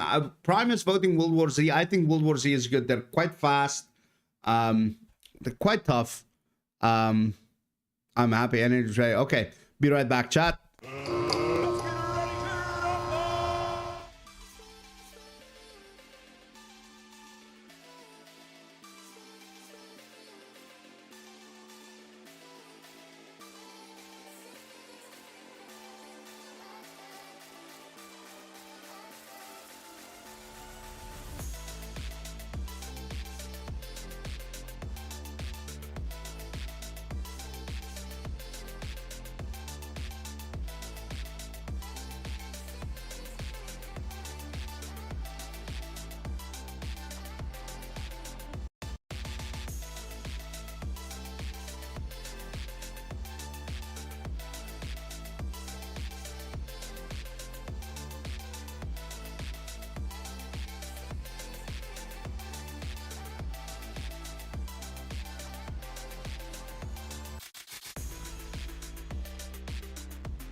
Yep, there we go, there we go. Cupcake saying hi, and Express, hi Fight. Yeah, what's up, guys? What's up?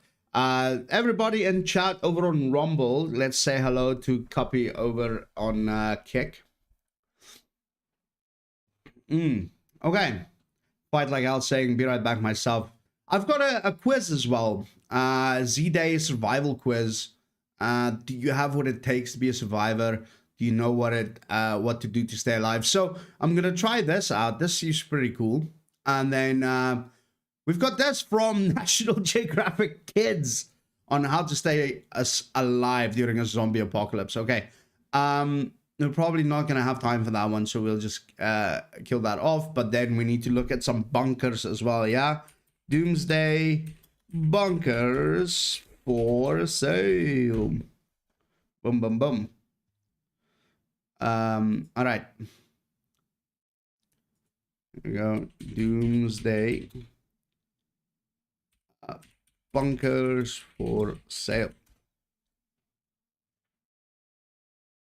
Yeah, they'll know exactly what it takes to survive, right? What's happening with my Google?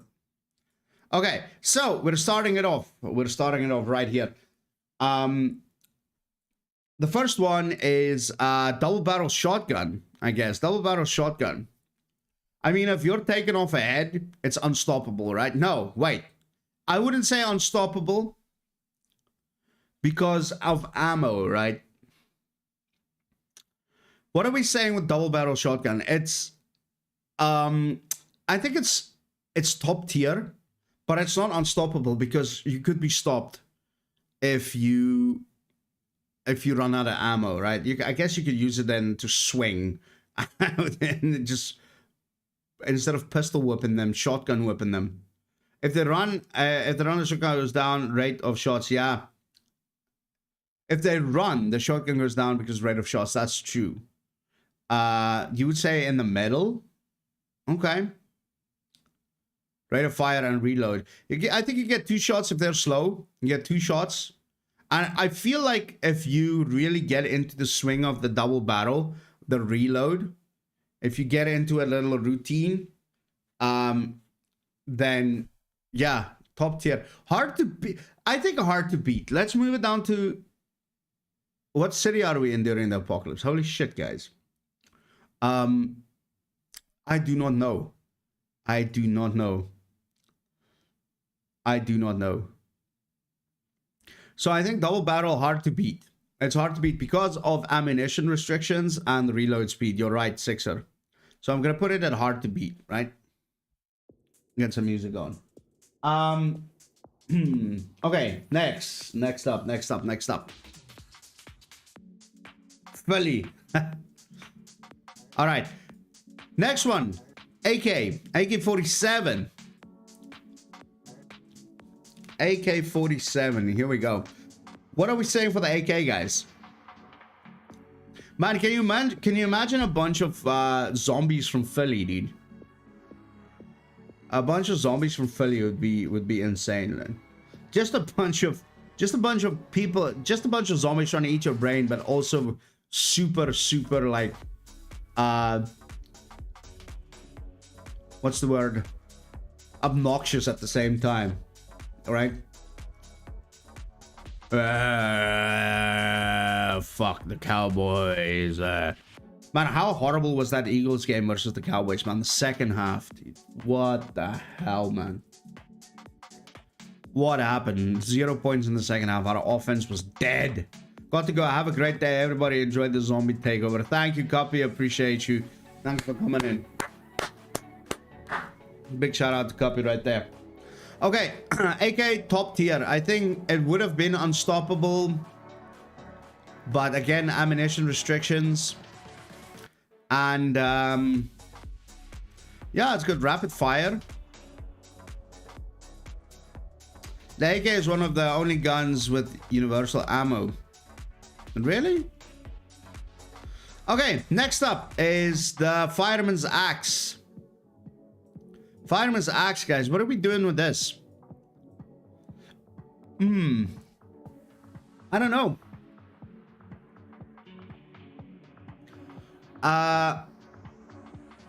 Yeah, the AK is not accurate. You're not wrong.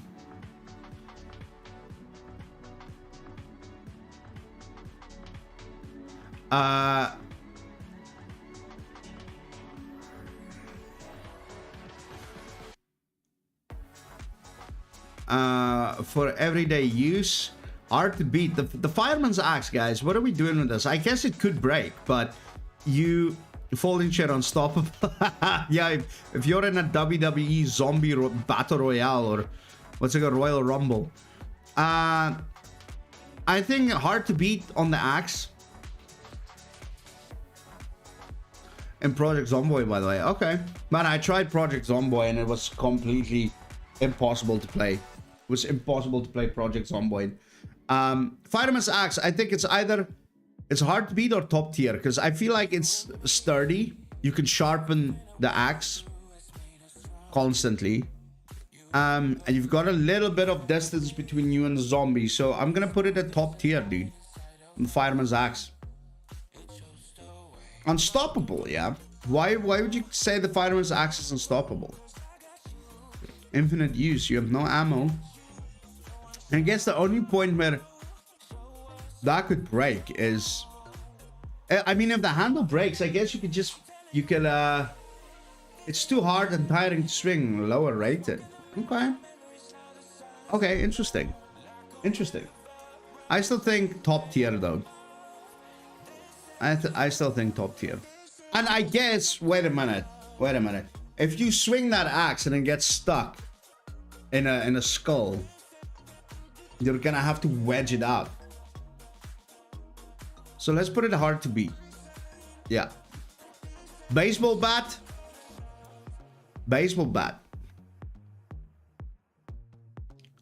What are we doing with a baseball bat? It's not too heavy. It's not as heavy as the Fireman Axe, but it doesn't have the sharp blade. Blunt. Everyday use. You think so? I guess you could use it to pry open, like you could like bust out windows and open doors and stuff. For everyday use. Okay. Bat better than an axe, can swing more and faster. Stamina lasts longer. Gotcha. Hard to beat or everyday use. I think just because it doesn't have the sharp edge, I'm gonna put it at everyday use. The paddle. A paddle, guys. Here we go. Paddle.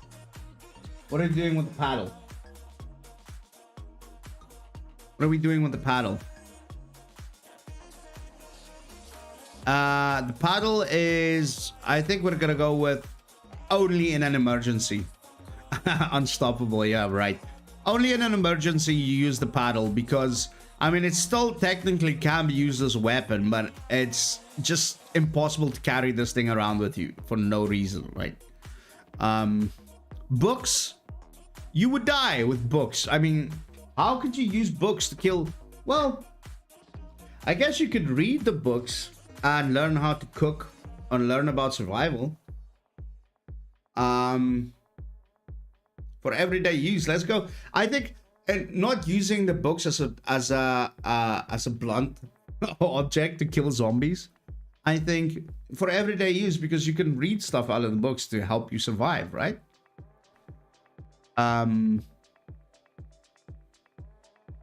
That's my opinion. Okay, so we've got the next up. Chat, I'm gonna leave this one to you. This is for chat, the bow. I'm assuming the arrow is included in that. Chat, this one is up to you. You guys need to decide, what are we doing with this? The bow, where is it going?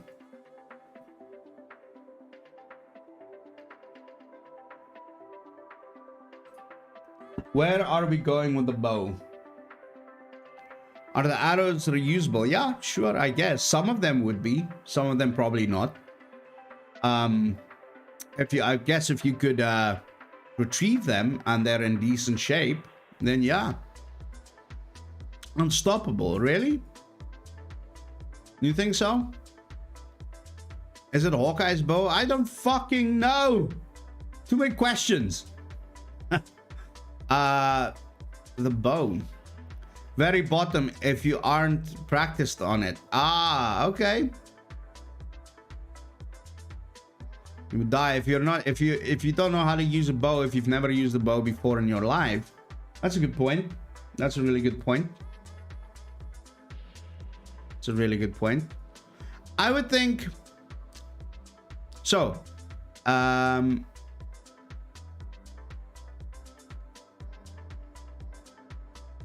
Oh, so where are we going? Where are we going with this? It's up to you, chat. I'm gonna leave it right here. You guys discuss the bow. Think about where the bow goes. Box cutter. Hard to beat. So Prime says dead bottom. I would take a bow though. Okay. I would think a box cutter is for everyday use. For everyday use. Because you could use that to open shit up. You're not using that to kill a zombie. You are not using a box cutter to kill a zombie. You'll have to get too close to it. Unless you're very well trained, yeah. I mean, you can use the bow, I guess, to hunt. Like, right?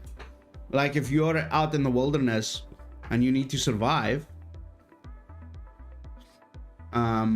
I guess you could use the bow to try to practice. Like, you could practice to get better with the bow. And you could use the bow to hunt and get some food. So, I'm thinking the bow for everyday use. How about that? Instead of using the bow to get kills of zombies, I think for everyday use, hunting and stuff like that, let's put it there. The box cutter everyday use, because like I said, with the box cutter, you'll have to get too close to the zombie. And when you get too close to them, you're gonna get scratched and bit.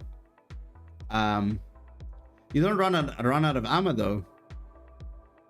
You could use the bow to shoot bleach bottles. Here we go with the bleach again. Holy shit. All right. See, now you're talking. Boxing gloves. Why the fuck would you use boxing gloves?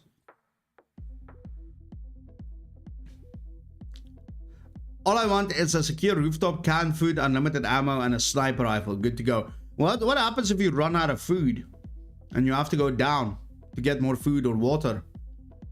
Water is even more important than the food, dude. Could you eat zombies and not get infected? Like, technically, could you? Not would you want to, could you? It's an interesting question right there.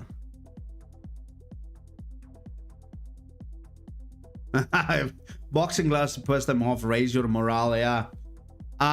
It's still weak though. Brass knucks, weak, dude. It's weak because you'll have to get too close. You'll have to get too close with a zombie. Like we've established a bite or a scratch could infect you, right? So if you get so close and there's a scratch, you're fucked. I sent the donut. I sent the donut shopping while I cleared the way. All right. You're in better shape than I am, Express, so you should be the one going for shopping because you can run faster. You can run faster than I could. A broom? You'll die with a broom. Absolutely, you would die. Just piss them off. You would just piss them off.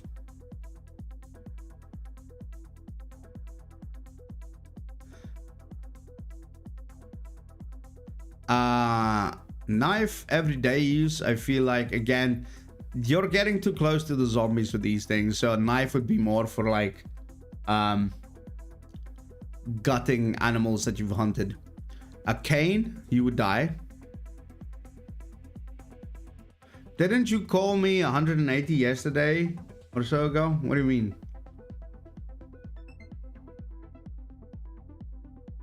Okay, box cutter load if you have a knife. Yeah, okay. I get what you mean. Sounds better than it is. I guess so. Because a box cutter is kind of flimsy. I have one around here somewhere. It is pretty... The blade is pretty flimsy, right? And it dulls pretty quick. You can't really resharpen a box cutter blade, can you?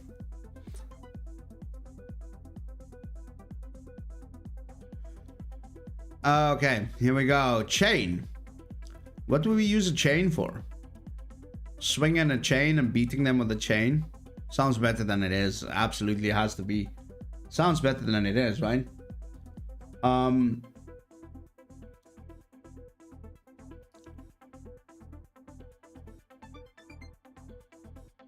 Okay.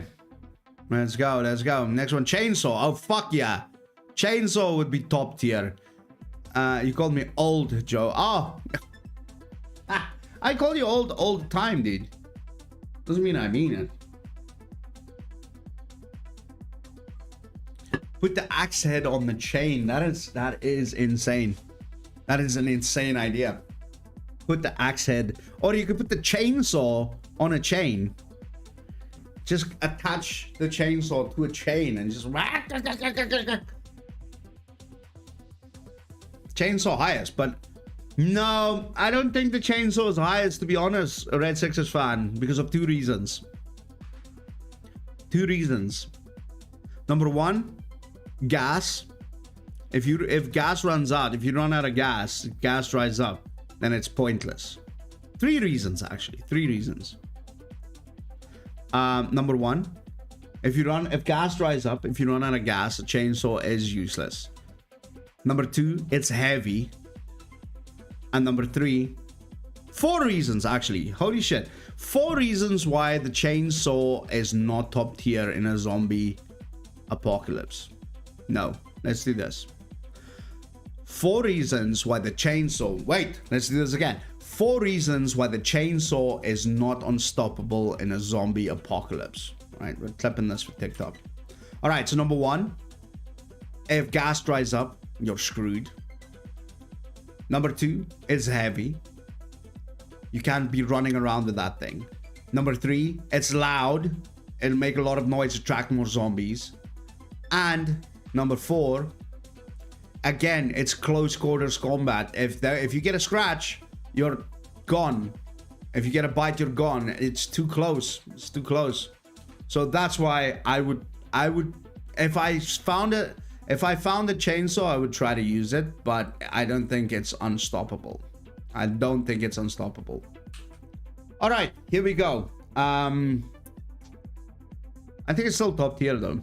Oh, here we go. Crossbow. Crossbow is definitely unstoppable. What do you guys think? A crossbow has to be unstoppable, right? I think no.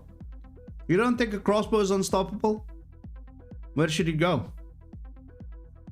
Top tier?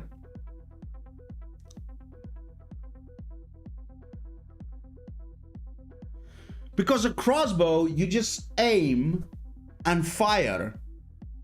But with a bow, you have to pull, and you know, it's all of this, and you know, this, and there's too many things going on with a bow, where a crossbow is just aim and fire.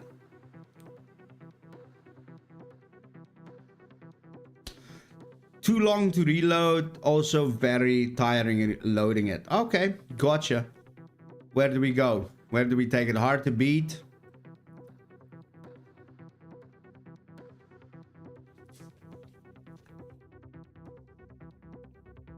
Emergency. Really? Really? Okay. Or we could put it in everyday use for hunting. An everyday use for hunting. That could be a thing. We've got crowbar. Crowbar up next. Crowbar. Where does that go? Yo, fight. How you doing, buddy? A crowbar would go where? Top tier? Really? A crowbar in top tier. I guess it's lighter than an axe. A fireman's axe. It's more durable than a baseball bat. Okay, and you can use it to open doors and shit. So top tier makes sense. Multi-use. Okay, gotcha. That does make sense. That does make sense. All right. Dynamite. Dynamite. Sounds better than it is. Sounds better than it is, I think. Or only in emergencies.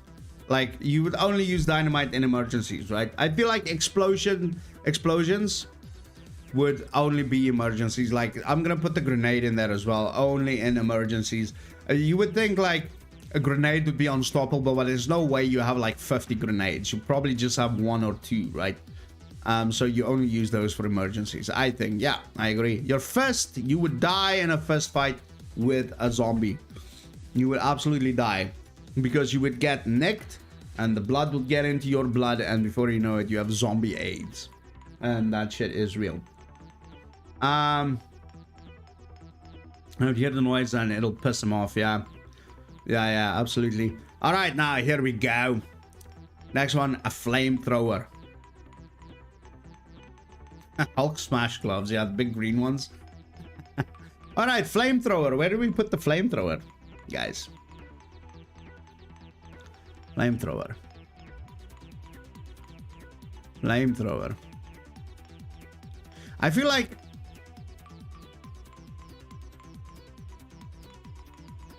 you're gonna run out of juice for that baby real fast. And I feel like I feel like fire wouldn't kill zombies, right? The flames wouldn't kill zombies. You'll just have flaming zombies. You'll just have flaming zombies now. I feel like, no, we put the flamethrower sounds better than it is. Because it's like, you would think a flamethrower would be amazing, but a flamethrower. Alright, so here we go. A flamethrower in a zombie apocalypse sounds better than it is. Because, I mean, number one, you run out of gas quick. Number two, it's quite heavy.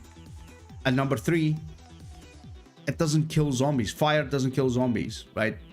You'll just have a bunch of zombies running around on fire.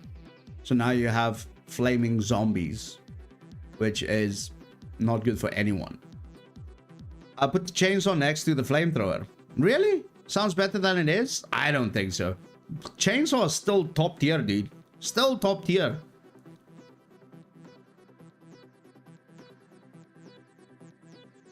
Incapacitate them if they burn deep enough. I don't think so. I don't think so. Like even 3rd-degree burns, like, you've seen these bastards crawling around with their legs and half of their torso, just only the torso crawling around. So I don't think fire is gonna do anything. That's what I think. I don't know. I might be wrong. If you guys give me any of these things on this list, right? If you want to make an argument for it to be higher or lower, tell me in the chat. And if I agree with you, if you can make an argument that hits the spot, I'll move it anytime. It's need to get their sinews and muscle tissue. Okay. If it's white phosphorus fire, they will die. You think so? Chain higher for sure. Why? Multi-use. Okay, we can put it at everyday use. I guess you're right. Disinfect. Flamethrower makes bleach replaceable, right? All right. Burns extremely hot. Yeah. I don't think you get that out of a flamethrower, though, would you? Okay, next one. Steel chair. Steel chair. Weak. Weak. What is this thing? Guys, can you make out what that is? I don't know what that is. So we'll just put it there. Unstoppable. Right? What is unstoppable? What do you want to make unstoppable? Like the steel chair? No, you're crazy. You're crazy. Don't be crazy, huh? Alright, a pistol. I think this has to go. I don't know. Like the pistol. I feel like the pistol has the same. You can sit down and use. You can sit on the floor. And you don't have to carry the floor around with you, Prime. This is why I don't want to take you with me on a zombie apocalypse. You can sit on the fucking floor. You'll be the one. You'll be the guy that sees a sofa next to the road, and you'll be like, "We need to carry that sofa with us so we can sit down and rest." It's like, dude, rest on the floor. There's zombies all around us. All right, the pistol. I feel like the pistol has the same limitations as like the AK and the shotguns. Ammo. You could run out of ammo. AK is better than a pistol only because of the firepower, but I feel like the pistol is lighter and you can carry it more easy, right? But hard to beat. Pistol is hard to beat because rate of fire, yes, rate of fire, and I don't know, accuracy, I guess. You can be quite accurate with a pistol. Golf club. Golf club. I would say a golf club could be top tier here. The only reason why it's probably hard to beat, it's because, and not top tier, is because you can only use it for beating zombies, right? Oh, it's broken glass, yeah. Oh, you would die. You would absolutely die. Because, first of all, if you use broken glass... Thank you, fight.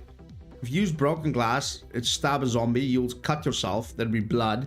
The zombie's blood mixing with your blood. And again, we're back to zombie AIDS, right? The 9-iron, the golf club, I would say hard to beat. Because it's a good weapon. But I guess it could bend, right? After a while, it'll be bending. Bend out of shape. Only in emergencies, I guess.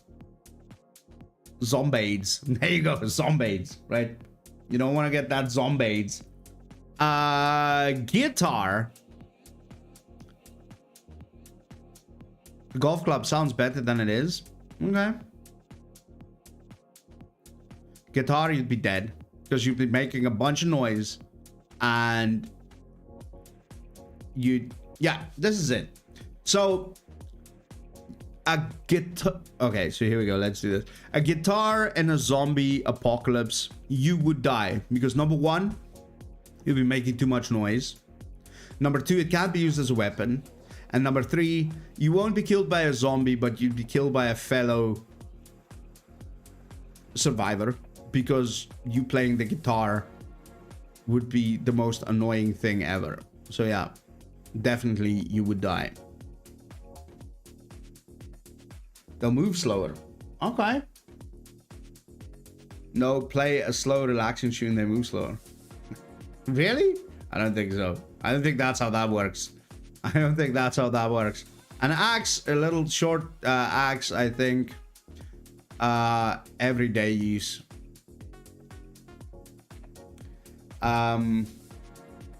Hatchet. Yeah, hatchet, that's it.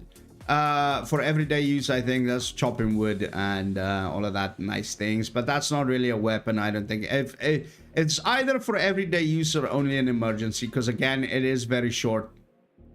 It is very short, so it's either for me everyday use or only in emergencies. Sing them to sleep, right?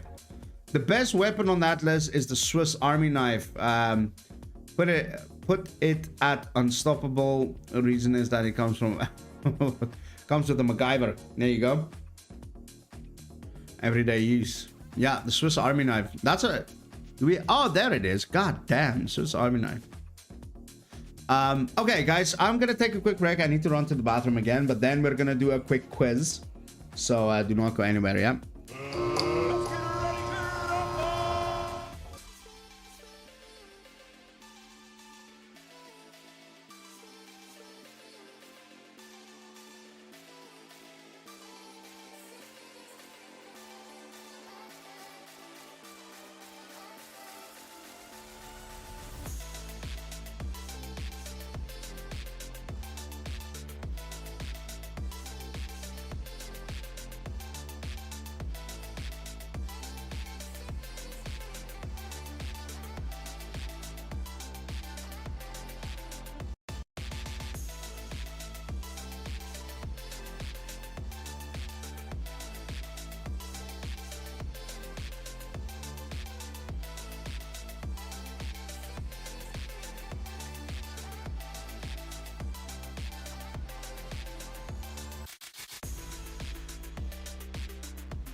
All right, welcome back. Let's start this DayZ survival quiz. Yeah.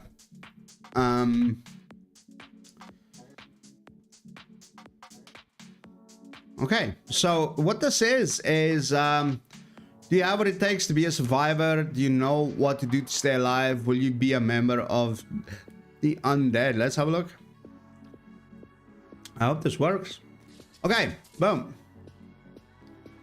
Okay, question 1. This is a simple quiz. All you have to do is answer the next 30 questions truthfully, and then you will find out if you would survive in a zombie apocalypse. Let's jump right into them.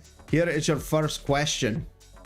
How old are you right now? God damn. Between 21 and 45.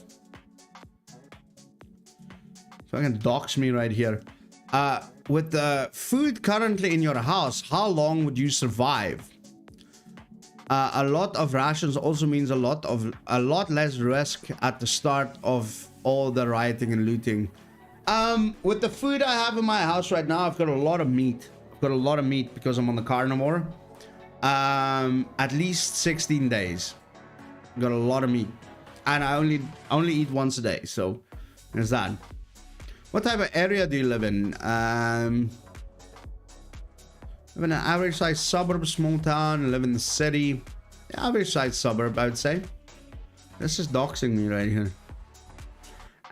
What is the best way to kill the Walking Dead? The weakest part of the skull is the temple on the side of the head. Also, the eye socket does have skull in the back to stab through the eye. Wouldn't be as easy as most people think. Okay. Kill it with fire. We just had this conversation. No. A headshot. You bite its throat.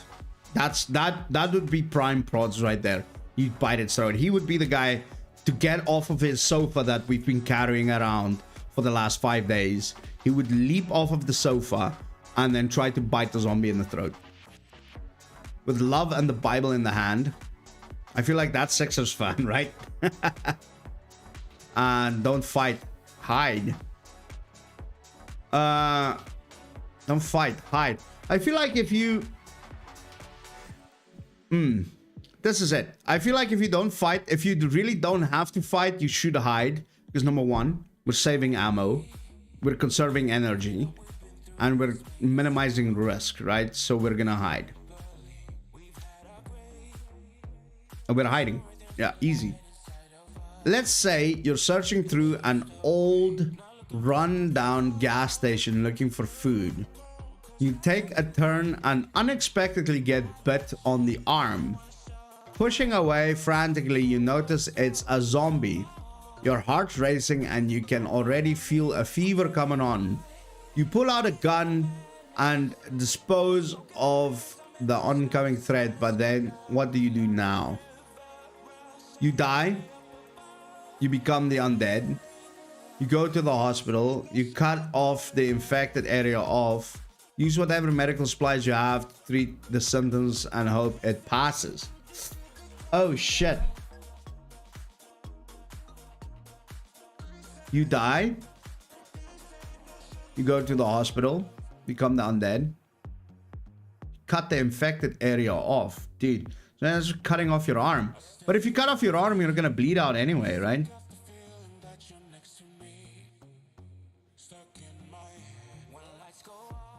I feel like if you cut off your arm, you're gonna die anyway.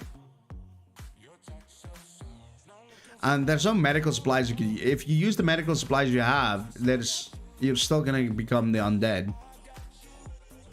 I think you. Oh, would you be able to? I wouldn't be able to. I'm gonna be honest. I wouldn't be able to cut off my own arm. I wouldn't. Either you die or you become the undead. Would I be able to unalive myself? I don't know. I don't know. Like, if I become the undead, I'm already dead. I'm not there for the ride, right? I would probably just become the undead, to be honest. What kind of weapons do you currently have available in your house? God damn it.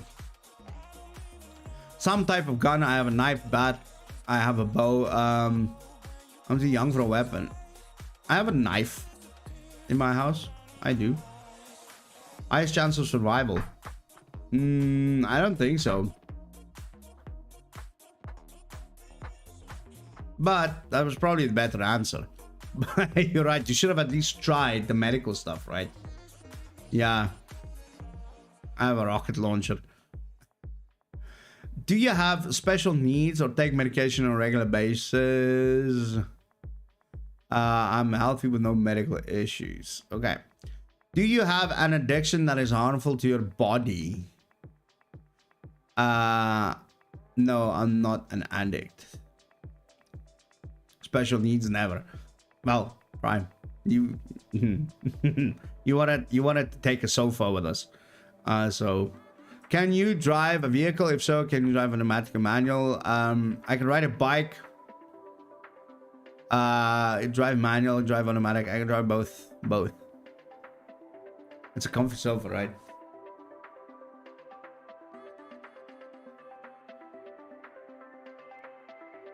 By the time we get to where we want to go, that sofa will have the perfect mold of your ass imprint just in there, because you'd be sitting down all the time. I know, I know it. Do you know what siphoning gas is? If so, can you siphon gas? I've done that before. In the start, people are going to be trying to evacuate cities and try to fill up on gas at the same time. It will become extremely difficult to use the gas stations. Driving your car has come as a sense of normalcy. You can imagine everyone freaking out about not being able to fill up their cars. There has even been a state of emergency called before gas because of gas shortages, but this time there will be no help or fixing the problem. Do you have any? So can you siphon gas? Yes, I can, and I know what it is. Okay, how long does it take you to wake up in the morning? Less than 20 minutes. Yeah, 20 minutes. I think I'm about 15 minutes and I'm up and at 'em.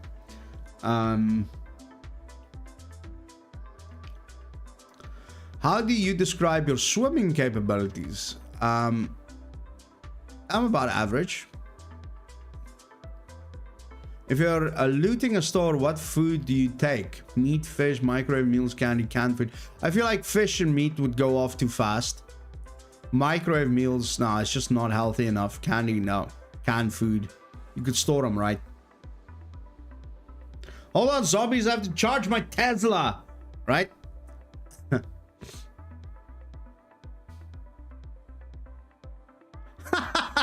Yeah, just on the back of your, what do you call that cyber truck? A hamster wheel with 2 zombies running in it, and it keeps your truck charged. While at the same store, what drinks do you decide to take with you? Bottled water, Monster Energy, 2 liters of soft drink. No, bottled water. Yeah, you two, I don't know. I feel like the 3 of us, Fight Like Hell, Prime Prods, and Joe Donuts, we'd spend too much time arguing about what to do. We would spend too much time like with like, could we get zombies on a hamster wheel? And then Prime Prods would be like, well, how big is the hamster wheel? You know, how fast do the zombies run? How young are the zombies? Too many questions. And then we would die. How well can you handle seeing or dealing with blood? I can stand it.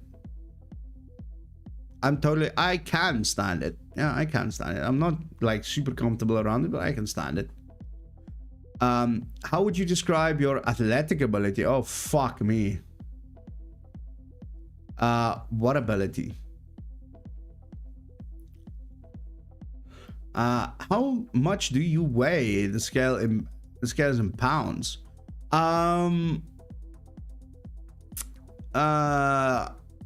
Between 201 and 240. How long are you able to stay awake without any... Oh, not long.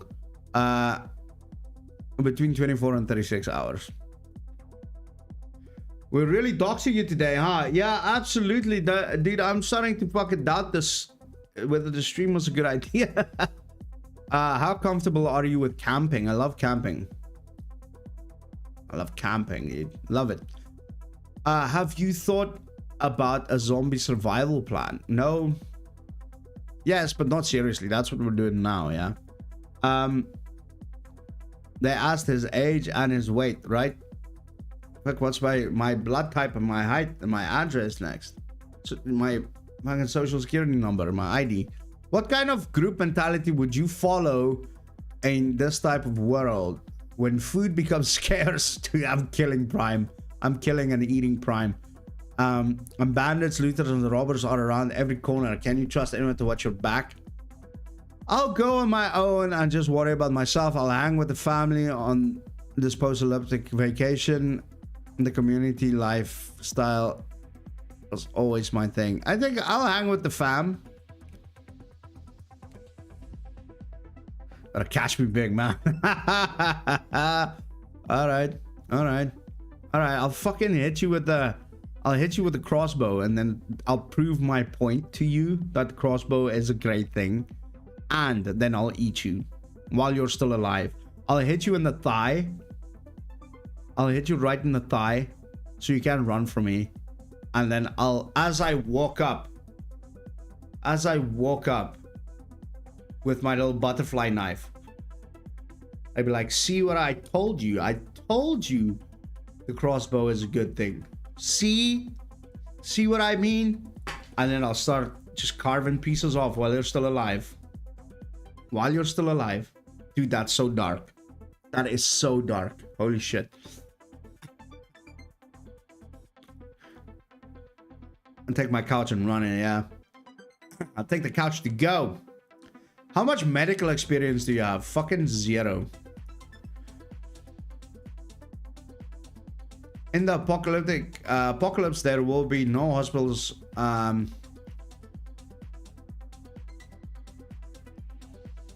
know basic first aid. No basic first aid. how would you treat people now that it's the end of the world and all? Let's say you're in your camp, and while you're on guard duty, two people approach the gate. They seem nice enough, even though they have rifles slung over their shoulders, but for all you know, they could have a dozen friends hiding. Okay, I get the gist of this. They ask for help, even though they seem well put together. Shoot them on the spot. Can't take chances.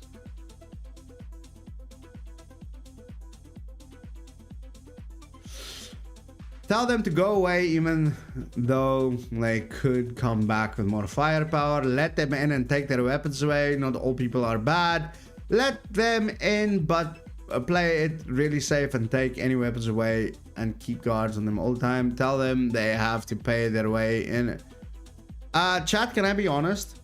Can I answer this honest without any judgment? I'm shooting them. I'm shooting them on the spot.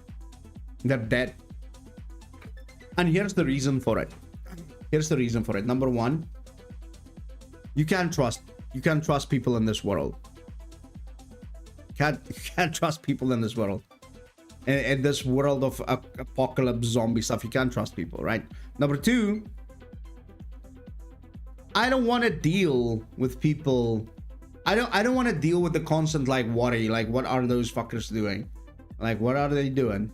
And number three, I got my family in there. I'm not gonna let some weirdos in. And number four, we can take their rifles and their ammo.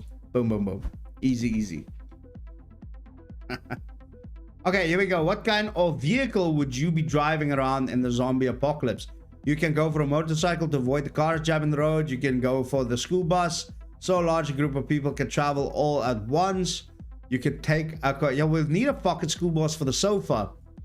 You could take a container vehicle, like a U-Haul or something. Some type of semi for massive amounts of supplies. Large truck, container vehicle, small truck or car. Small truck is fine. Like a pickup will be fine. Pickup will be fine. Zombie powered cyber truck, right? Let's see. A pickup is fine. How well can you handle solitude? Most people always seem to say that the hardest part of surviving is being alone and secluded from everybody else. The question includes no internet, no phones, not even the old-fashioned letters or face-to-face conversation. Would you be able to handle complete independence if it ever came down to it? This question does not specify wilderness or city, just the fact that of being alone.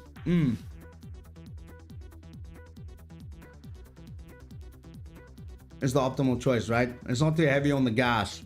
Like anything bigger, a pickup is heavy on the gas, but anything you need some hauling room for your supplies and your weapons, and anything bigger than that, you'll be running into problems with gas.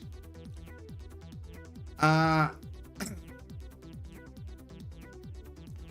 a mountain man already. I only use the internet to read. I don't think I'd be able to handle it.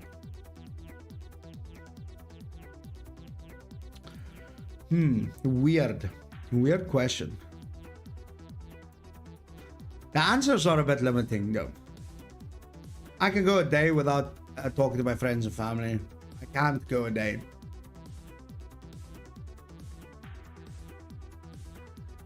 Honestly, I don't think I'll be able to handle it. Materially, no, yeah. This is the thing. If I had to be by myself, I would survive, but I'd be fucking miserable, dude. I would be able to survive, but I'd be fucking miserable. I would it would influence my decision making. It would make me more reckless. It would definitely make me more reckless. It would affect my decision making. So, yeah. Here we go.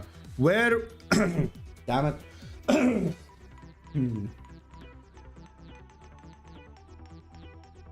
Where would you make a permanent hideout? Head for a military base. Those fuckers are not letting me in. No way.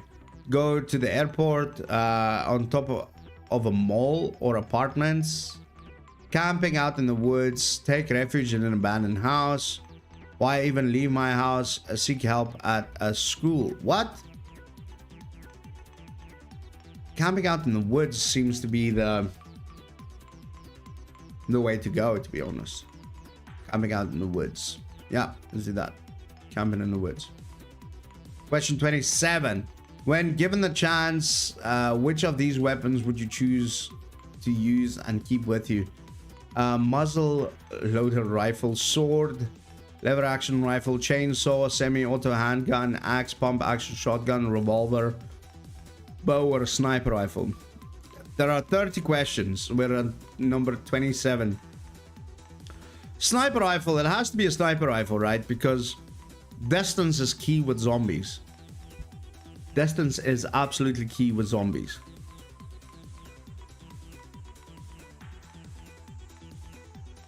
But then again, you deal with ammo. So probably a bow, dude.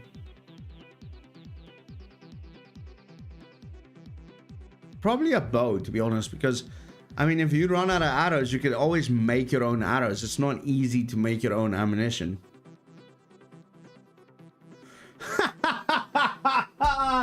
No way, 6 is 5. You know the zombies made this quest to learn your strategies and strengths. Oh, dude, that is so funny, man. That is so goddamn funny, man. Thank you for that. Oh, you just made my day. Bow, axe. And a bow you can use to hunt with as well, right? So bow, you can go bow. You can hunt with a bow as well. You might have a full-blown armory in your house, but if you never get separated from your weapons, can you improvise? I prefer avoiding fights without my lucky machete. I'm a DIY king. I'd rather just pick up something heavy and use it as my weapon. I'm sure I could make something in the spur of the moment. Yeah, there we go. 29.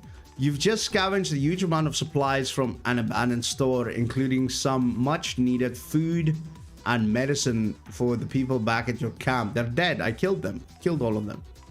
While you start, even the guy on the sofa, killed him. Ate him. I ate him in front of himself.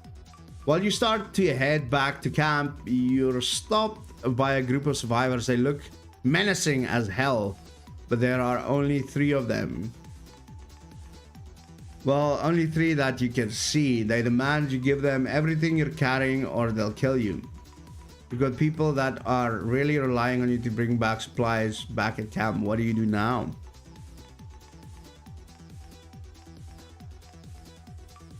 The bears came up with that strategy, yeah. Threaten them by making it seem like you have allies just out of the way of sight. The supplies aren't worth my life. Drop everything. Distract them by yelling that zombies are coming while pointing behind them. Take off running. 50-50 split.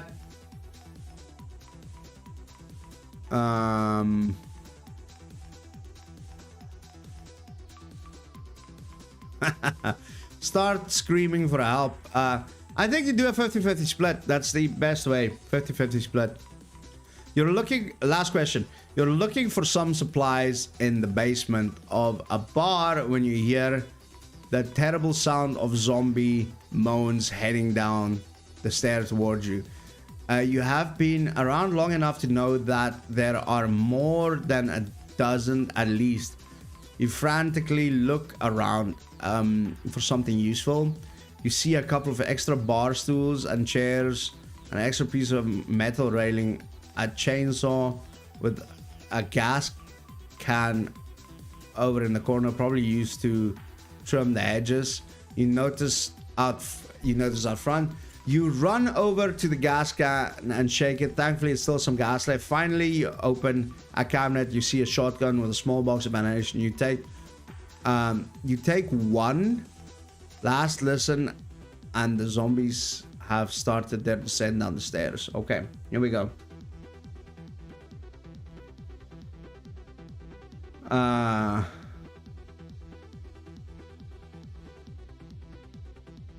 Let's see.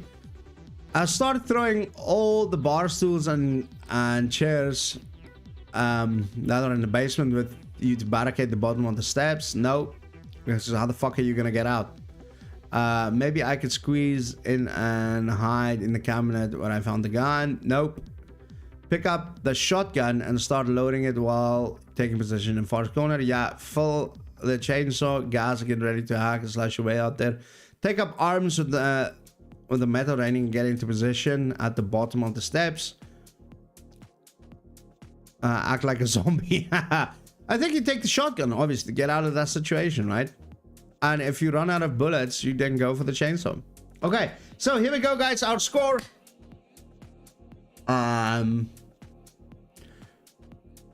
What is my score?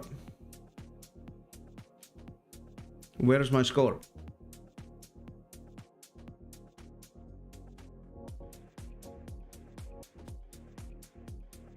Okay, so this is the rating. So it definitely will survive. You're an average survivor. You might find a bad to team up with, probably. But I don't see a score. Your score is 432. 342. Where do you see that? Where do you see my score? 342.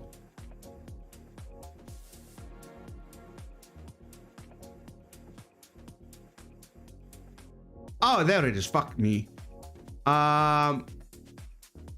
Okay, so you are an average survivor. Just remember to keep a level ahead and remain vigilant. You will do fine. Okay, so I guess we're average. That's fine. Fuckers. I found the guy to carry my couch. Fuck you. Fuck you, bitch. I'm not carrying shit. Okay, let's see. I still want to look at bunkers though. For some reason. Oh, there we go. I found these guys. This is actually, they do bunkers, these guys, man. That's insane, right? World's #1 bunker builder. Backyard bunkers, survival safe. Let's look at backyard bunkers, dude.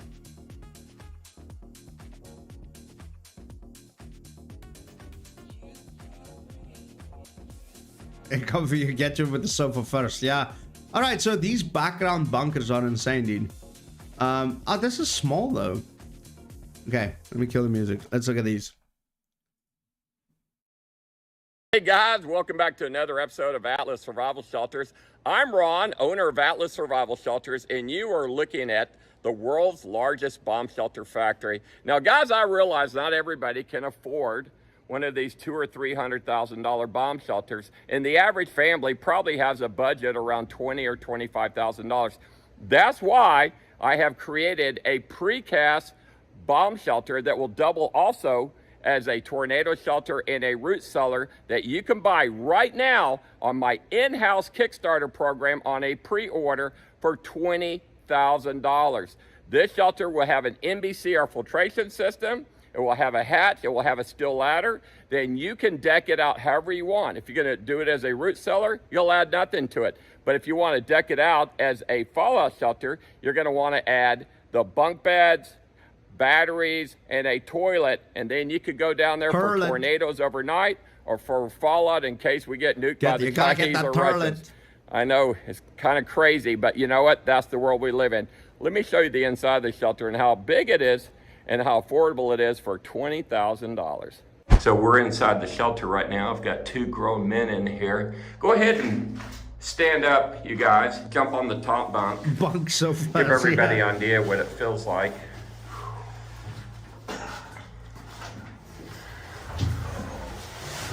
Make sure you got plenty of room, plenty of space. Now this is a 4-person shelter. Right? Down here is the battery that will run the the air system, and then that's the inverter with the AC out. But does it have Wi-Fi though? Because I need to get my hours in for the creator program. Does it have Wi-Fi? Outlets right there, so you can run AC appliances in here. Is it comfortable enough? Yeah.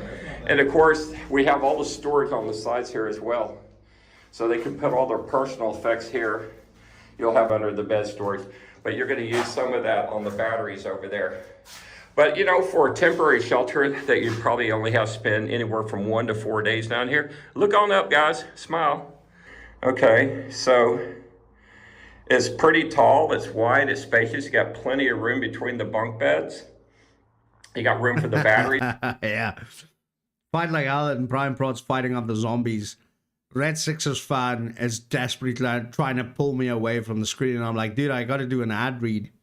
Down there, the air system will be right behind you. So somebody can manually crank it, but it will be electric. But you can sleep 4 people in here. You'll have room over here for barrels, but that's like 4 feet right there. So you have plenty of room for your toilet. I got a ladder in here right now. So for $20,000, it is in a great shelter. It's strong. The curvature is strong. This shelter should last for hundreds of years. The way we're making it with the brass fittings in the wall, 2 double bunk beds, dude, this toilet. is giving me a panic attack just thinking about fucking living in there, dude. I'm getting, but can you rate 5 unique shelters? Dude, finding people online in a zombie apocalypse to raid would be a fucking pain in the ass. Dude, I'm getting anxiety looking at how cramped that is, dude. That is fucking insane. I have a fear of tight spaces. Claustrophobia. Okay, all right. Those are super small. Safe sellers. Let's look at this. Let's have a look. At that point, just find a cave, right?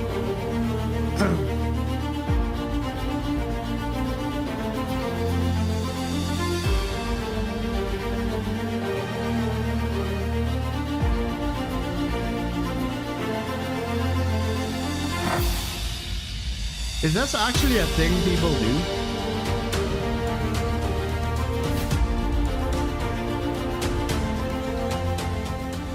Dude, I feel like at that point, if you make enough money,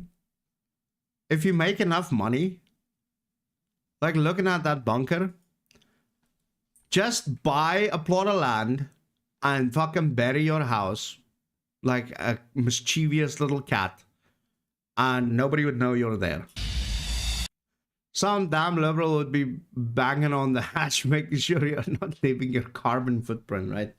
Letting the zombies know where the fuck we are. Look at that, dude. At this point, you just bury your fucking house and then just nobody knows you're there and nobody can bother you. Dude, you'd never have to pay tax if you lived on the ground. Like, never.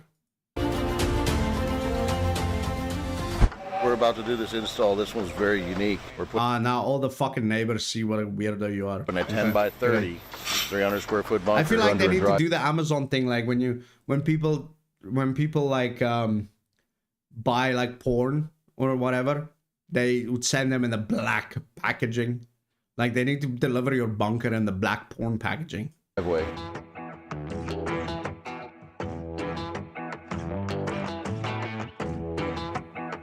Right now, you see the truck's coming. It's got the mud room, the bunker, the escape tunnel on it.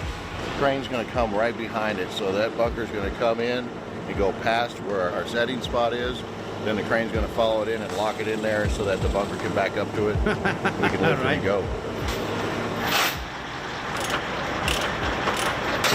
Once we get the crane set up, I've got to back this thing underneath it. It's like, I'd rather deal with the zombies at that point, right? Yeah. I can pick it up, set it in the hole. So the driveway's gone. It's 15 feet down to that hole. This one has a whole set of challenges. We're in a residential area, and the crane is very tight. You can see neighborhood, I think, is 25 to 30 years old. So there's a lot of older trees. Nobody's getting any rest encompass that day. The road, the streets. and to actually get the crane to where we can lift it and everything to get to where the outriggers don't land on something like a mailbox or somebody's driveway. It is very difficult, but we were able to find the right spot to where we can get it to rig the bunker correctly and set it in the hole. This crane that we're using, it's a 225-ton crane. There's not a lot of counterweight on it, so we only had to bring in one truck. It sits at a 160-ton as it's a 160-ton crane now. Because the bunker we're going to lift is right around 30,000 pounds. So we're... And you know the neighbors are like that. The fuck are they doing? The fuck are they doing? Joan! What's happening? Able to bring in one crane and one truck instead of a smaller crane and multiple trucks. They're going to be sending Joan over to the neighbor's house with like a fucking chicken pot pie or something just to figure out what the fuck is going on. He's installing it in his own backyard. Yeah. I can't imagine somebody buying that. Like, I don't understand it.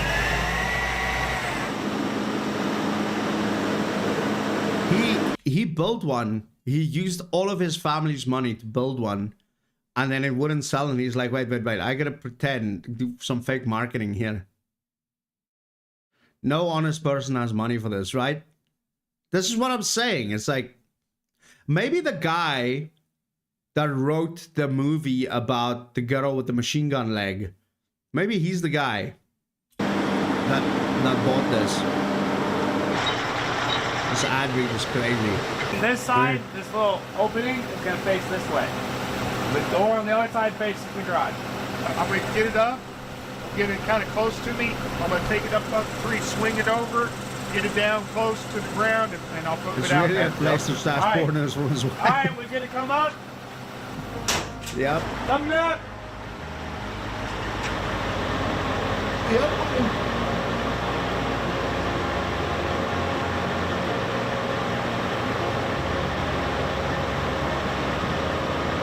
Dude, you guys need to fucking speed up the editing here. And you know this guy's wife is so fucking pissed off at him right now. Watching this big old thing be lowered down. You know she's pissed off at him. She's cussing his ass out all the way. We're going to reveal the interior of this bunker at the end of this video, so make sure you stick around and watch the whole thing.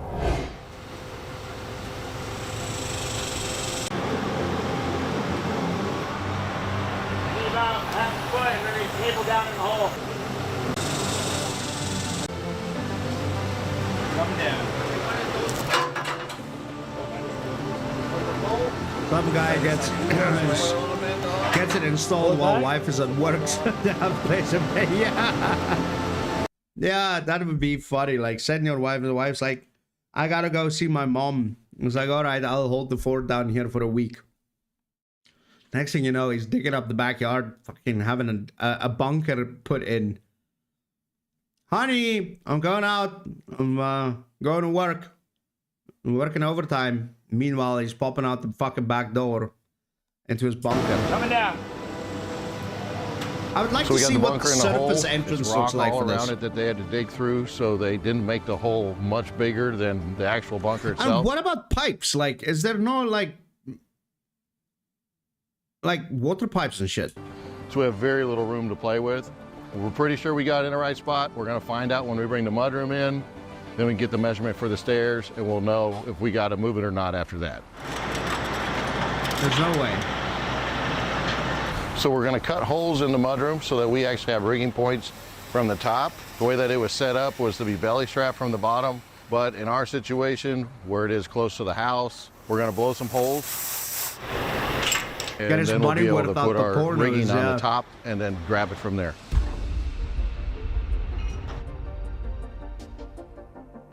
I feel like at that point that divorce would be cheaper.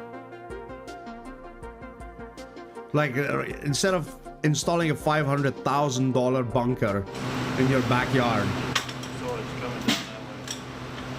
Imagine, yeah, that's OnlyFans money from... Listen, imagine going through all of this, right? Spending all the money, having all of this installed, only for you to be dumb enough to use your credit card for OnlyFans. and then your wife sees the credit card statement, and then you get into trouble anyway. Imagine that, and then the bunker was just worth it, or not worth it, like, because you just went and used your credit card for OnlyFans. That would be so funny. My wife would use it to store Tupperware, yeah.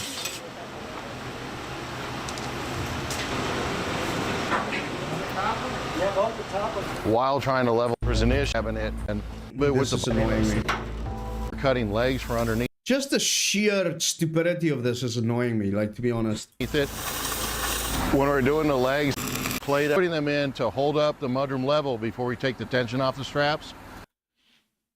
Yeah, real disaster breaks out. You got to use it, and some homeless dude's already been living there.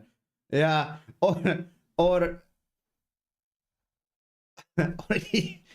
a real disaster happens, and then you realize, fuck, I can't take my wife down there because it's my porn dungeon, and then you have to like just either die up there with your wife because you can't tell her you have got an emergency bunker full of porn. So you have to die anyway because you'd be too embarrassed to show your wife your fucking massive, insane porno collection down there. Ah, man. That's insane. Then we can hang the stairs on there and there won't be any deflection. Normally we use a concrete pad 1 to have a nice level place. So either you die or you show her. Ah, that is crazy. For the bunker to sit and hold it, and we do a 1. Yeah, I have to pretend the previous owner has a massive porn addiction.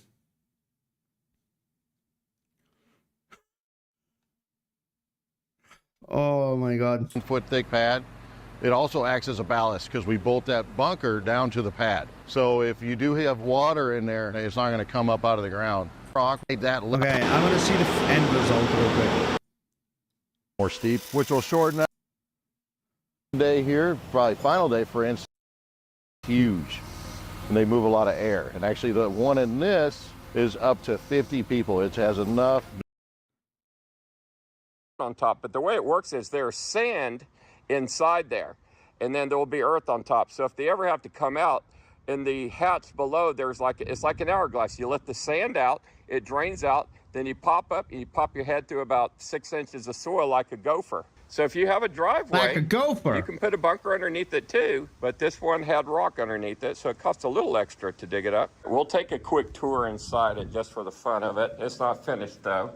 All right, so they still got to come back and do some painting, but you see how this hallway comes down and it zigzags? That will attenuate gamma radiation. Instead of going straight down, it zigzags. Gamma radiation. Then inside the bunker, this is like the den. They wanted folding beds in here. I should say the owner says, Kitchen. yeah. How do you sell this to people? How do you manage to sell this to people? Just tell me.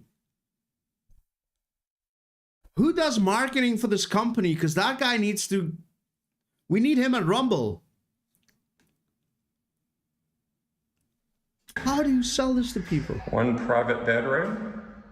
With 8-foot ceilings, underfloor storage, built-in water tanks. But how are you a conspiracy theorist person to the point where you want to get a bunker installed under your house and still have enough money to afford the bunker? Because I feel like at that point you're some guy living in a trailer out in the woods, broadcasting like your conspiracy theory radio show out into the world. How do you have $500,000 to spend on all of this and still believe like you actually do need this? Like, I don't make it make sense to me. A full bathroom.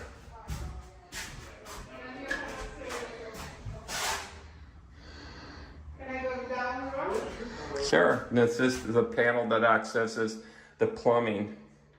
Final thing that we're going to do today is have a walkthrough with the homeowner. Once that they're satisfied with everything, we show them how to use everything, and that's it. We're on to the next one.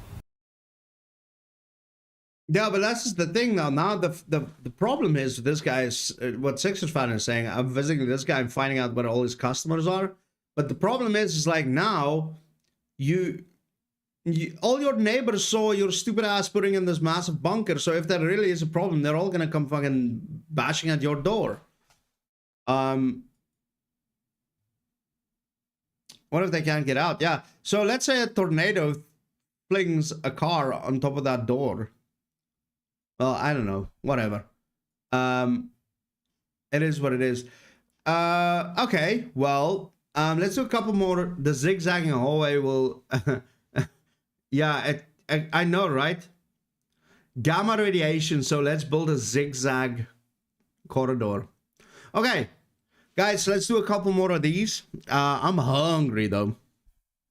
Let's do a couple more of these.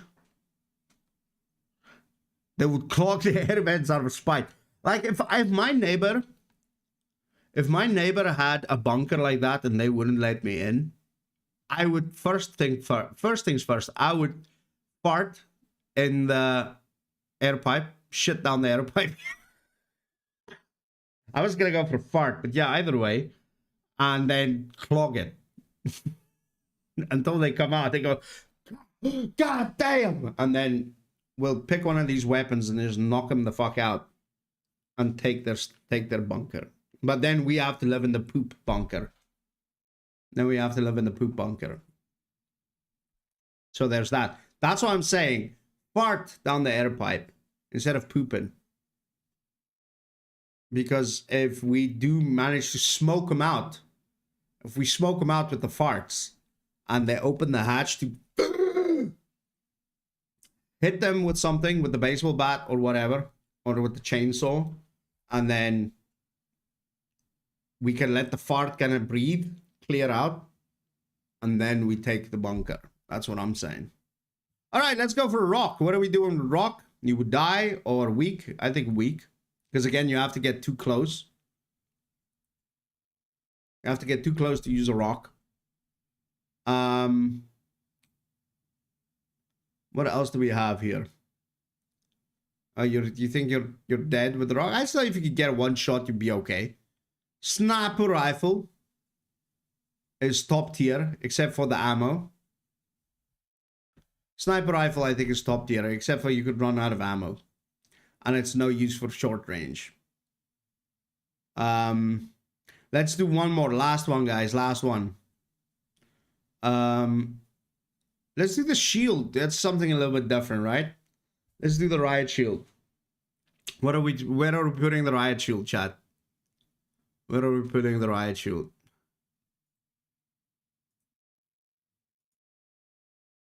Where are we? Where are we? Boom. Emergency? Only an emergency, yeah. I think so. You would carry that thing around, would you? All the time, would you? I don't know. All right, chat, I'm going to stop right there. I'm hungry. I need to prep my food and get ready for my day. Time difference. You all know how that works. Who are we raiding? Who are we raiding? Let's look for somebody in the just chatting category. That would be heavy. Yeah, I can imagine that. Thank you guys so much for joining me today. I appreciate you guys. We had some success tonight on Kick as well, which I'm very happy about. You guys are awesome. Why am I not in the just chatting category? That's okay. It doesn't matter. I think we're in entertainment. Oh no, here we are. All right. Anyway, guys, thank you so much for spending some time with me today. I appreciate you guys. You are phenomenal. Thank you. Let's find somebody to raid. Turkey turnip. Oh, what is this? Oh, that also just ending right now.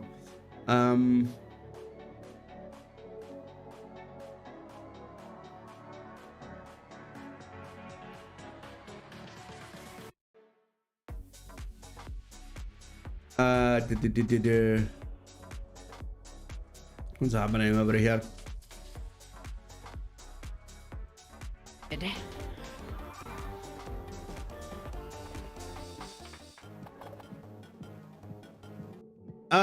Let's see. Are we gonna send you guys to hemp?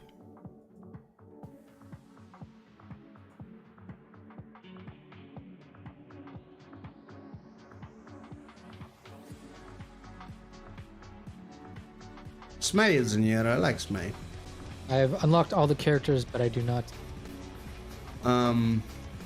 Megabonk's pretty fun, I'm not gonna lie. I mean, oh yeah, took me by surprise. All right, chat. I'm gonna send you over to him. Like, Thank you so much. I appreciate you guys. Much love. Much love.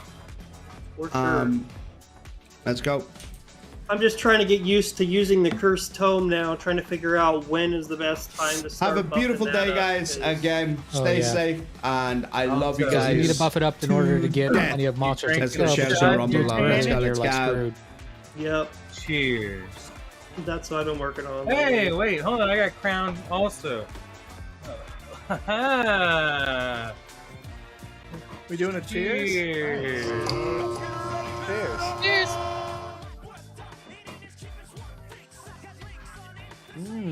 I got some beer. Cheers. We got rated by Joe Donuts.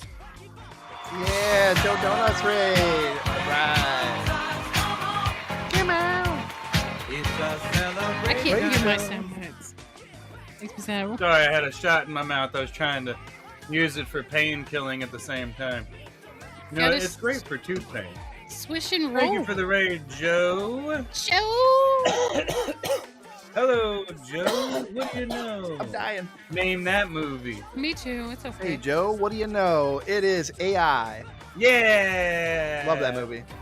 I love how you thought you were gonna stump me with your fucking third Austin Powers quote.